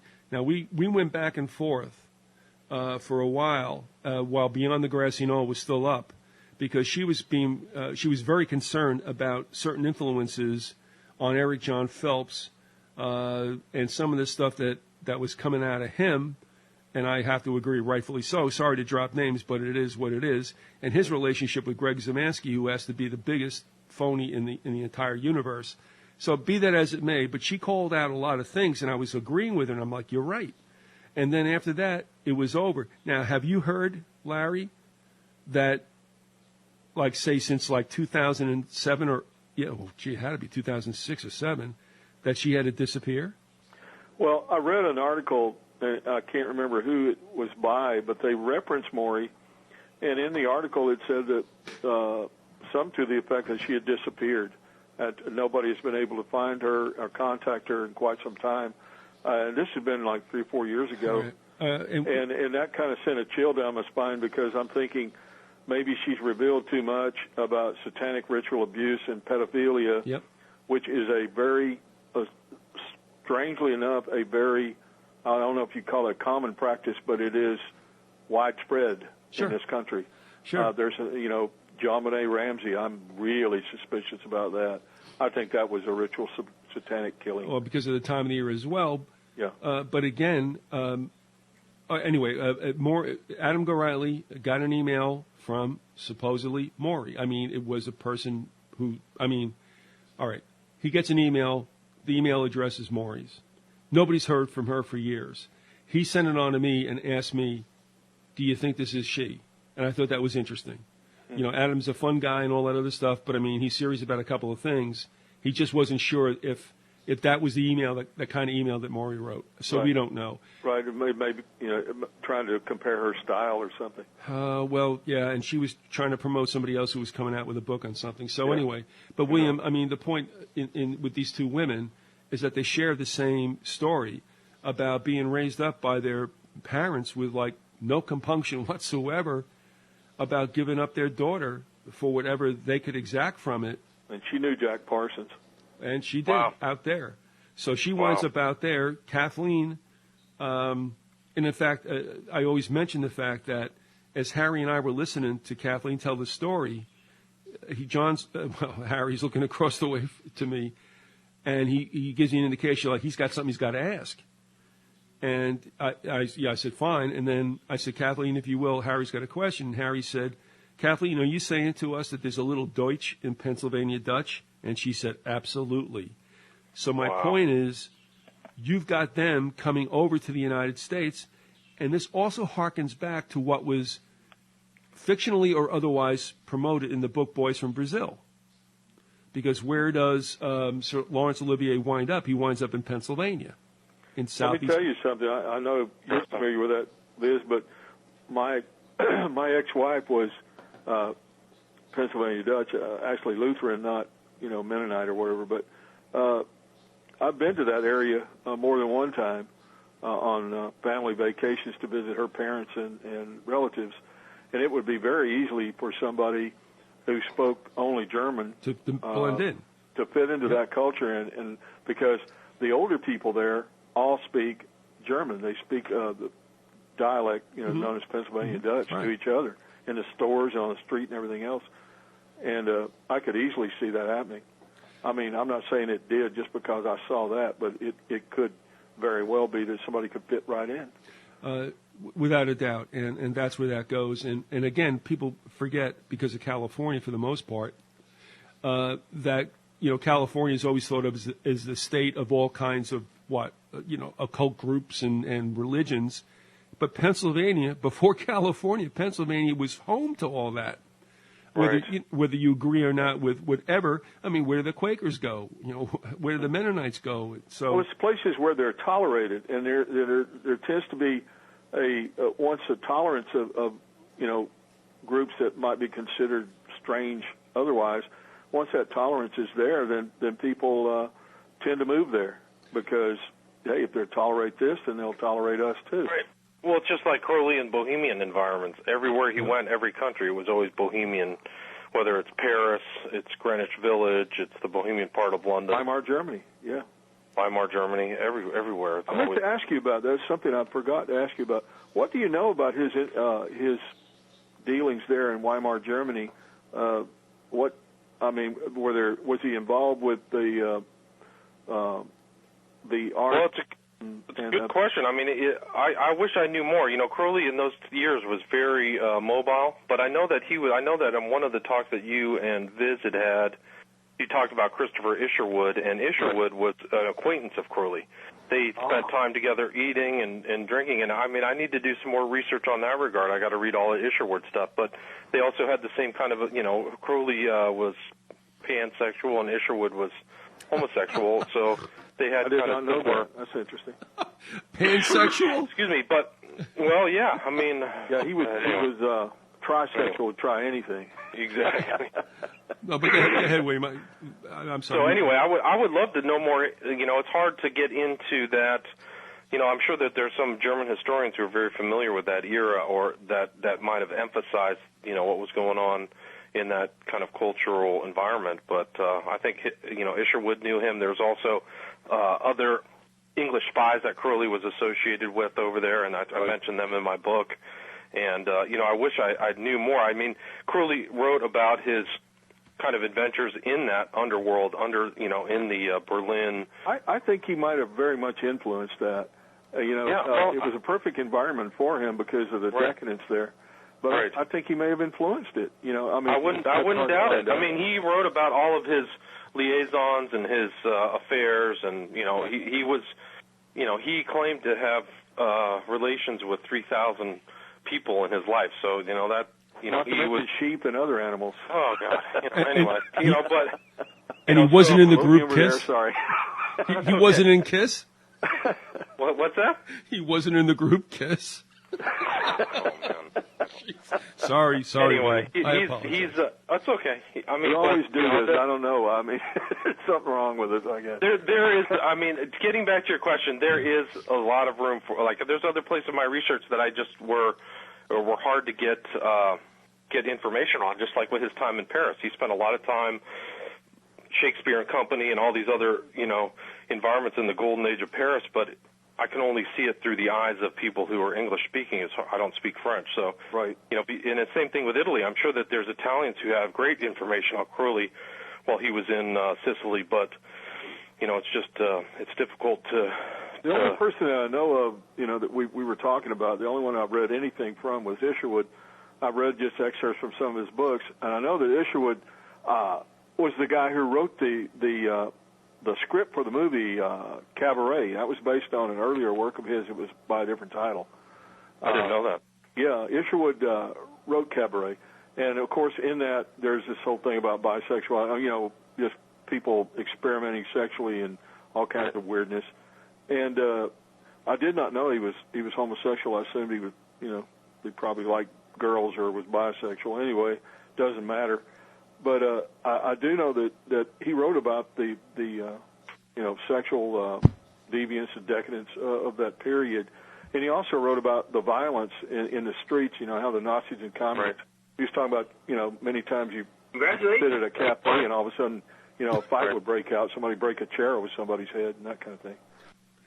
Well, something I wanted to mention a while ago, because we talked about the occult back scenes, if you will, with Hitler and others, I'm sure. Now, I'm not going to mention the name right now because I just want him to be okay with it. And he's been a guest at other times. What happened was, now, let me just ask you this. Have we all watched Men Who Stare at Goats? I haven't seen it. I'm aware of it, but okay. I haven't seen it. Yeah. I'm familiar with the information, but I haven't seen the movie itself. All right. Now, that's kind of the light side. It's what's been given to people for general consumption. I will admit, though, that when it came out in November of that year, whatever that was, I had taken note during the shows that November, whatever year it was, I don't know, 09, 10, whatever, was a very heavy jingoistic month. They came out with a new, I don't know, Xbox thing, with the new war thing and all this stuff. It just was very heavy military. However, that's for general consumption. What this individual told me while he had to do work as a contractor in the Pentagon, he said with regard to occultism, really interesting stuff that was going on in some rooms in that place.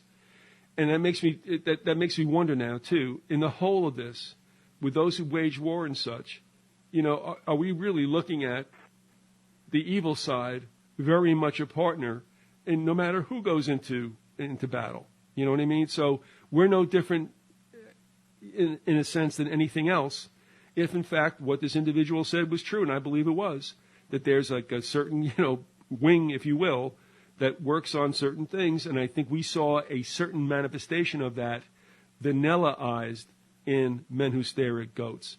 And that's a pretty hefty statement. Do any of you want to hit at that?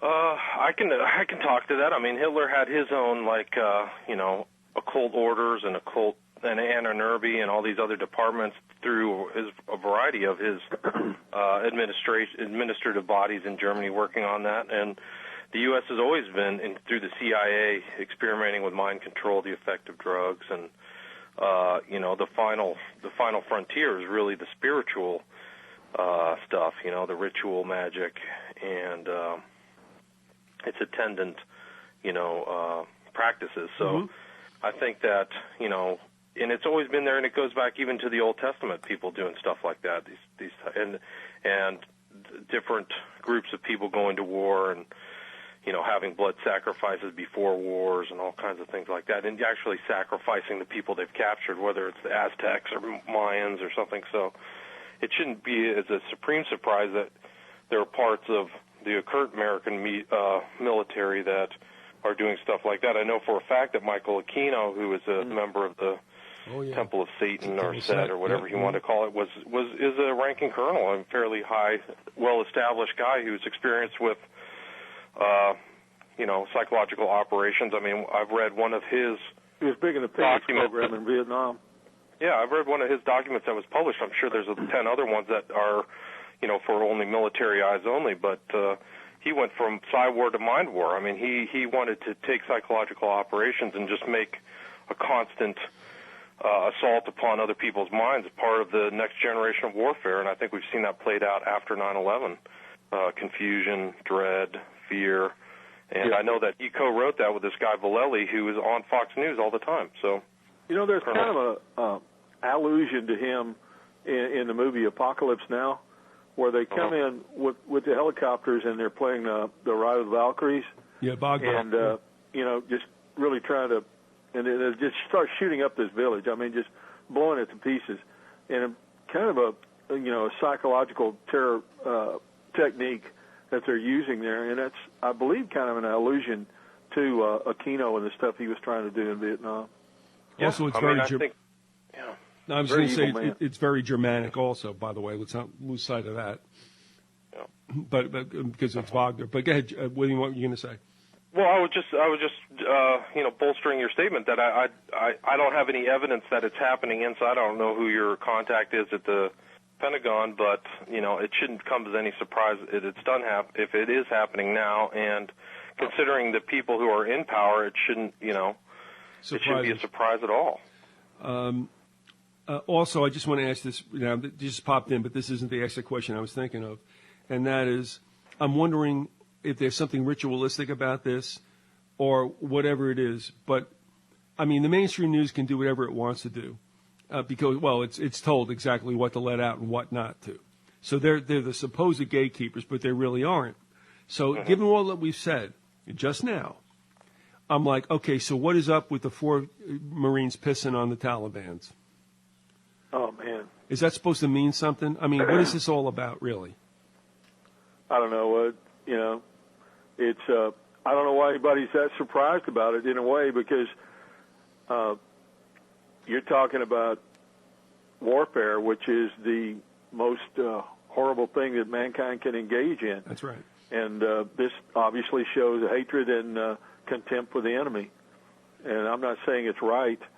I'm not saying that they should have done this, but I don't know why people are so shocked by it all. I mean, I guess the thing that really gets me a lot of times about American culture and about the way Americans look at the world is this dumb butt naivety. I mean, what do they think those guys are there for? They're a sniper team. They kill people for a living. But why let it be seen on mainstream media? You would never let that get out unless there's a reason. Yeah. That's what's I don't know. And also, they mention this, and we all understand what this is at. And he goes, oh, they said something about the golden showers. Well, I tell you what, I think what it is kind of desensitizing the American public to war and the cruelties of war. If you remember the thing with Abu Ghraib prison, you remember how that just got, I mean, it shocked the heck out of people, at first, and then it just kind of like, well, just kind of, some guys having a good time, blowing off a little steam, and it kind of desensitized the public. And I think that may be it. It's like if you show people this sort of thing over and over again, then they become desensitized and they don't think much of it anymore. And it allows them to be more malleable for, the people that will be in the military in the future. Leading to my next question, but William, you want to weigh in on that? I mean, is there something else going on that's ritual there? I don't know. I agree with Larry. I mean, I think that's it. It's just further desensitizing and the new normal, new normal of this type of violence. And we've seen pictures of all kinds of, like that guy throwing the puppy off the ridge and all this other stuff. Yeah, and it goes into the sexual realm too. It's like Madonna gets up and gropes who is it, Britney Spears at the award show, the Grammys or whatever, and kisses her on the mouth or and it's like, oh yeah, sure, it's okay to be a lesbian. It's okay, this form of sexual activity is here's two, big stars doing it, for you kids out there in the audience, this is okay. And I saw an interview that Madonna had done with a magazine. It was like a gay-oriented magazine, and she said, well, if we just keep showing it over and over and over again, it will be accepted. Are you trying to tell me that's the whole point, I guess. Are you saying then that in essence it breaks through another threshold where people will get inured to this? Yeah. All right. Yes, I would agree with that. That's all I can see. I mean, if there's some other reason, let me know.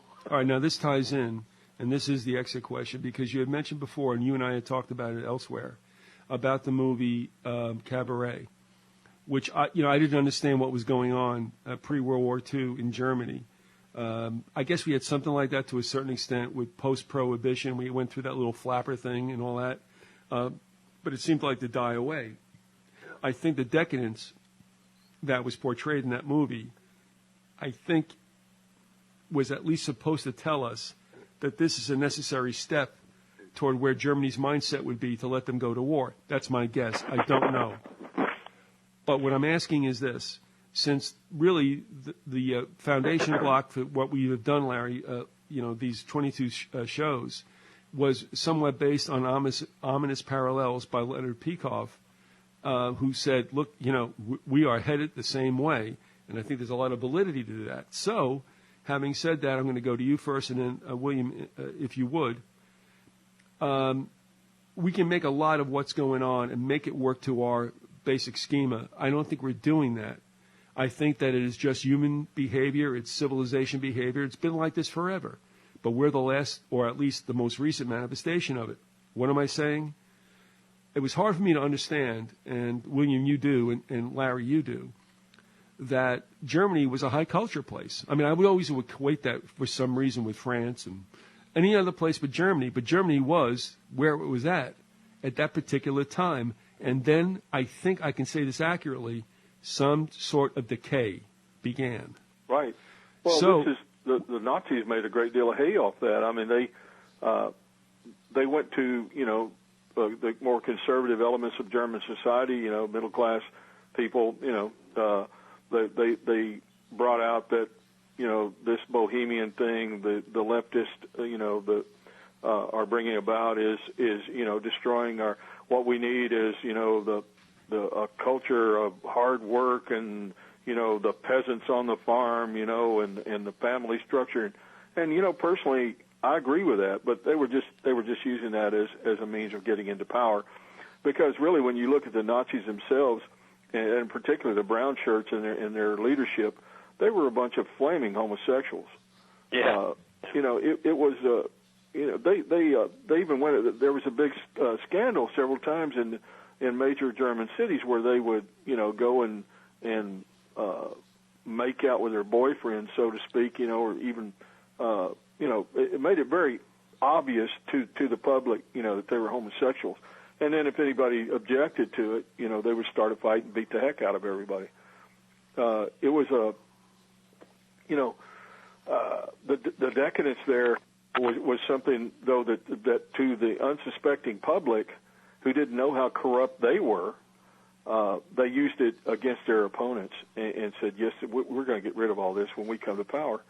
And they even had an art show in Berlin in the 30s after they had taken over, which showed decadent art, and it was much more popular than the Nazis' approved art shows that they had. Well, I mean, that was part of my question. So finish us off with this addition, and we'll have William also answer that. And that is, okay, if we are in some kind of extreme or accelerated moral decay, and I'm not even talking about Christianity, I'm just talking about, what was once prurient is now normal. Right. Are we just missing a little bit more of the nationalistic fervor, which I think we really need? We had that in 2001. Is that the spark that finally turns us into a Fourth Reich? And that's where I'll leave it. Go ahead. My answer is I think so. I think that the society has probably been propagandized enough, but I just hope that people are starting to wake up and realize that the enemy isn't outside the door of this country; it's inside, and the people who are using the propaganda and the people who did 9/11 are the real enemies. Just like Hitler did, he tried to convince that everybody outside was the problem when he was really the real destroyer of the country, and I think that. That's the danger, is that, they're trying to goad us into wars that we don't even need to fight. And I think that's where Ron Paul is at least correct in that sense. Is like a lot of these wars are unnecessary, and we're being conditioned to believe that there's the only solution, is it's more blood and violence, I guess. Okay, Larry, anything? Well, I mean, when you look at American society, these are statistics. That don't lie, that give you a portrayal of a society. 1 out of 2 American marriages ends in divorce. That's 50%. I can say that in my own case. I'm divorced. You look at the schools; they don't teach anymore. The schools are basically in certain inner cities are like they're jungles. Like the old blackboard jungle of the famous 50s movie. Glenn I mean, it's much worse in these schools. Mm-hmm. You've got drugs are an epidemic in this country. I mean, they're everywhere. Tons and tons of people are addicted, are using, drugs, even hard drugs like cocaine and heroin.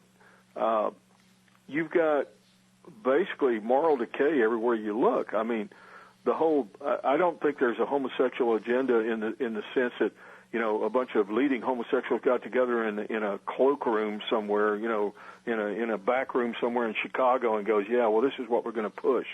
This is what we want to do. But, I mean, there is a homosexual agenda. There is an agenda, where they want to be tolerated. I mean, I think that's the whole thing with gay marriage. They want to be tolerated and they want to be seen as normal, and they're pushing that as a norm. And, I mean, anything goes. I mean, I think the next one they're going to push for is pedophilia. I think they're going to push for people, being able to have sex with kids and that being legal, or at least that being tolerated. And, I mean, pedophilia apparently is rampant in this country. I mean, just look at the Penn State scandal. Which wants to go away. Yeah. And there's exactly. something going on there. I mean, I see this country as being morally a cesspool. And obviously there's a lot of people who are trying their best to live decent lives, but I mean, it's really tough to raise kids nowadays.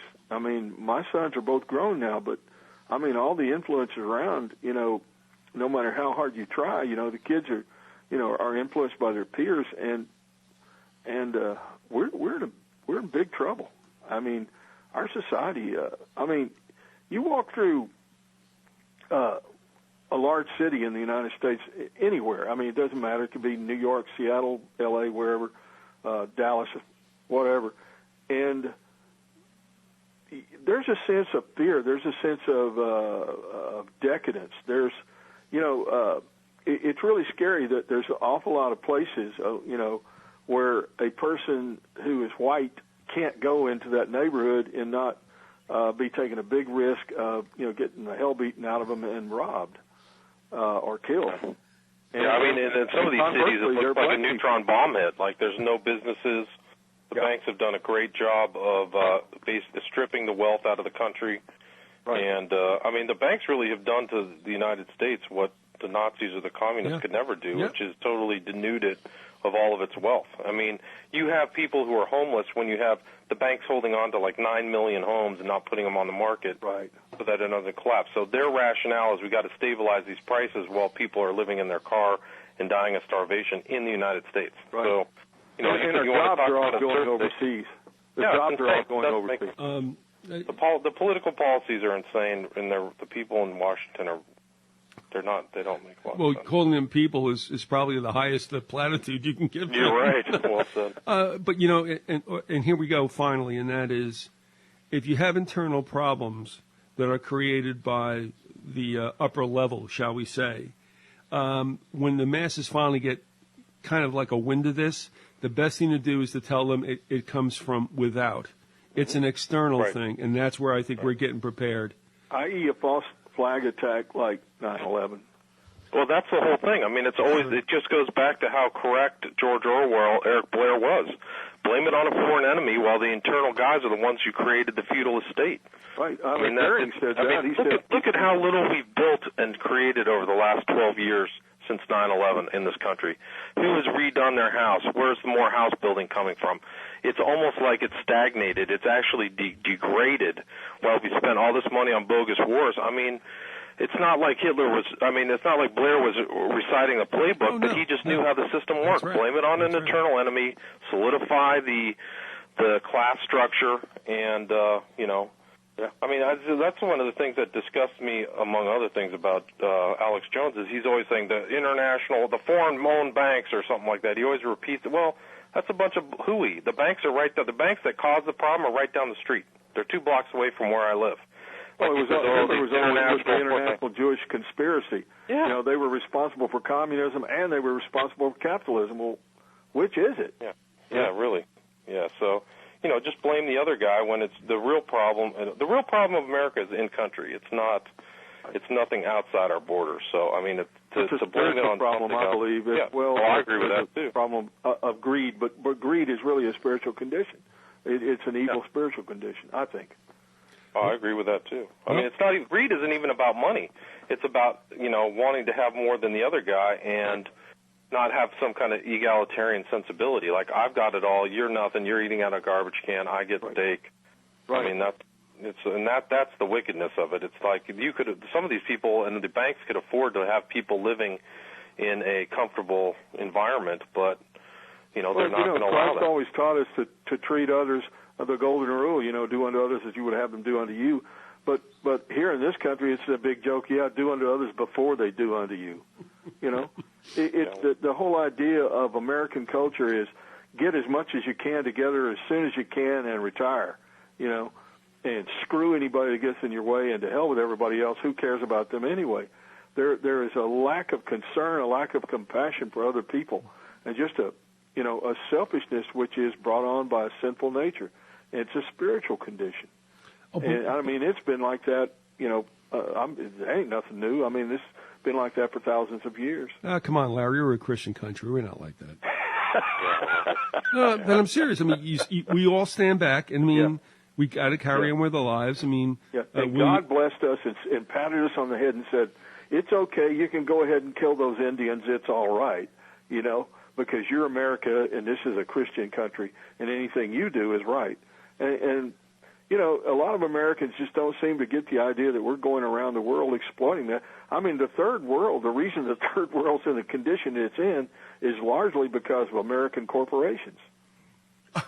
Listen, all right, hold on. Before we go any further, and then we got to bring it to an end. The one thing I have to laugh at, and we've talked about this, all of us have. Corporations have been farming jobs out since the 70s, but they continue to do it even in the face of the employment problem we've had. Verizon and J.P. Morgan have been farming jobs out, and that's just two. They're not the only ones. So I have to laugh because when I look at the politicians now, when they get into their whore mode and they want to have to actually move amongst the unwashed masses, right. They're blaming.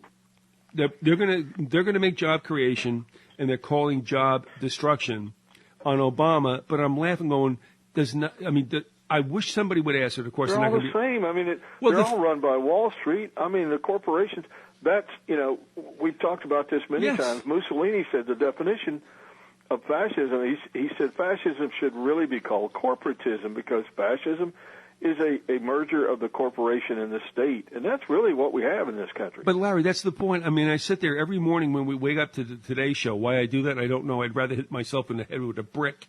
But I watch this stuff, and I'm like, I look at Mitt. The pain. Well, I mean, I look at Mitt Romney. He looks like a little kid who's trying to get as much out as he can because he needs He is a corporate raider. That's what he is. That's what he does for a living. I mean, they talk about this thing with Bain. I mean, he goes in and they fire all the people that he possibly can, and scale the operation down and then sell it for a profit. It's a corporate raider. That's what the man is. I mean, Wall Street, the movie Wall Street.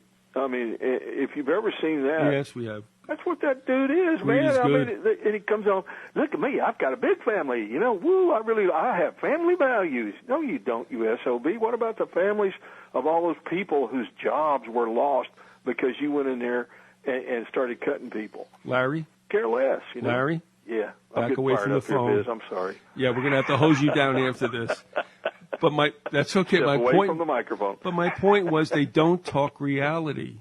You want to talk about job destruction. It happened with corporations, and none of you people, and we know why, are going after them. Occupy Wall Street, which has a little bit of a platform, is too busy, and this is another jaded, movement. They're going after the salaries that 1% get. I don't care about that. Let them have their 1%. Just don't ship the damn jobs overseas. And that's what we should be talking about. Well, that's the thing. There's no way that an American worker can compete with, say, a Chinese worker. The average Chinese worker makes about 50 cents an hour in a factory. And on top of that, the reason he can make it on 50 cents an hour is because in a communist system, he has his housing is paid for, is provided for him. His medical care is provided for him. He uses public transportation, so therefore he does not need a vehicle, et cetera, et cetera. But Larry, you cannot compete with that in this country. Here's the problem. That's okay. Fine, you're going to do that stuff? Yeah. But what has always bothered me, I'm not even talking to the microphone. I'm talking to something else. I'm getting worked up, too. But my problem is that when this is what I said back when I was a kid in the 70s, which I think I actually spoke truth because it was so like common sense, but somehow like it doesn't work. But when you take your means of production out of here and pay those people 50 cents an hour, but you sell that sneaker or whatever it is for $50 a pair, which nobody in the world could afford except guess who?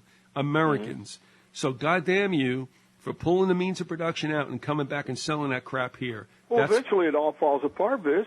I mean, eventually there's not going to be enough jobs to sustain anybody buying those $50 a pair of sneakers. I mean, outside of a very small elite that can afford it. All right, called the NBA. The middle class in this country, which are the kids for the most part buying those sneakers, the middle class in this country shrinks every day. I mean, it's getting to the point where you're going to have what's really coming in the future. I won't call it fascism. I won't call it communism. It's feudalism. And William points that out in his book, and it has a very good quote in there from someone, I can't remember the author of the quote, Coleman? But talks about who's it? All right, on that, because I'm going to muff you right now, dude.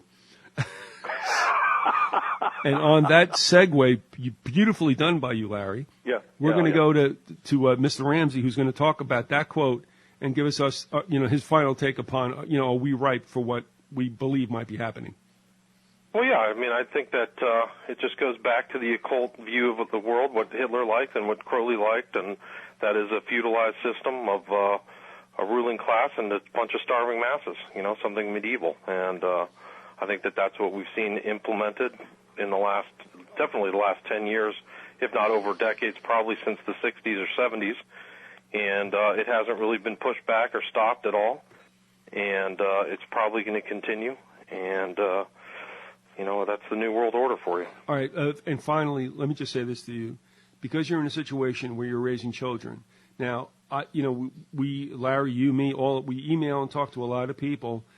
And the ones who are hurt the most by the belief that really things are not going to go well are trying to be optimistic because they do have children, and everybody can understand that. I'm like, yeah.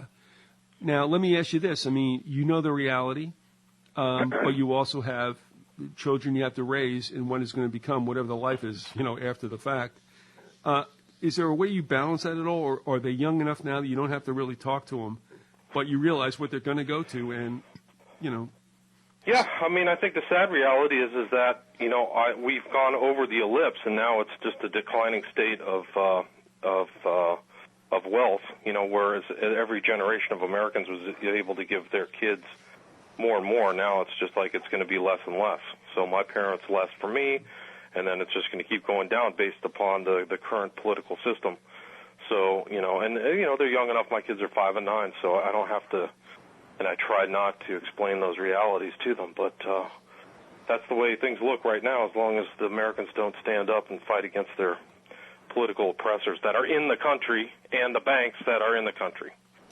Well, as long as we have two parties and they get all pissed off at each other, we are still just digging a bigger hole. I'm sorry to say. Look at Obama. He was supposed to be hope and change. All he is another banker stooge. I mean, come on. Well, listen, there is change. Yeah, I mean, things are getting pennies. worse. So you get pennies. And the guy doesn't even work. He's all all they 90 changed days. is the guy in the seat. They changed the face of the guy who's in the seat, and they're all controlled by powerful financial interests. I mean, it's Corporation A and Corporation B. There's a little bit of difference between the Democrats and Republicans, but it's about a dime's worth. There's nothing substantially different. They're all controlled by the corporate interest, and that corporate interest will make up the oligarchy, along with, in my opinion, and we've been over this.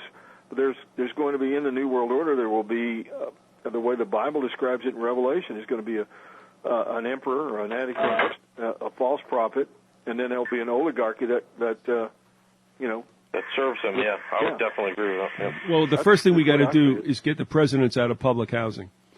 Okay, give me a drum roll on that. All right, listen, we've been talking with Larry the Contractor guy, and also with William Ramsey, our guest star for this show, and we appreciate the fact that he turned up for this. And as it used to be when we were kids, we used to plan parties, and they used to just fail. And then sometimes something happens at the spur of the moment, and it becomes a very good thing, which is what happened here today. Yeah, this has been a good episode. Yeah, thanks a lot. We really appreciate it. And folks, you go to occult911.org. .com, excuse me, but and also take a look at what's all there. The fact that Larry has often referred to William's book is not for any other reason, but it's good stuff. It's packed dense. It is an excellent book. It is I would say, one of the most important books about the New World Order I have ever read, and I'm not shining William on. It's just that good.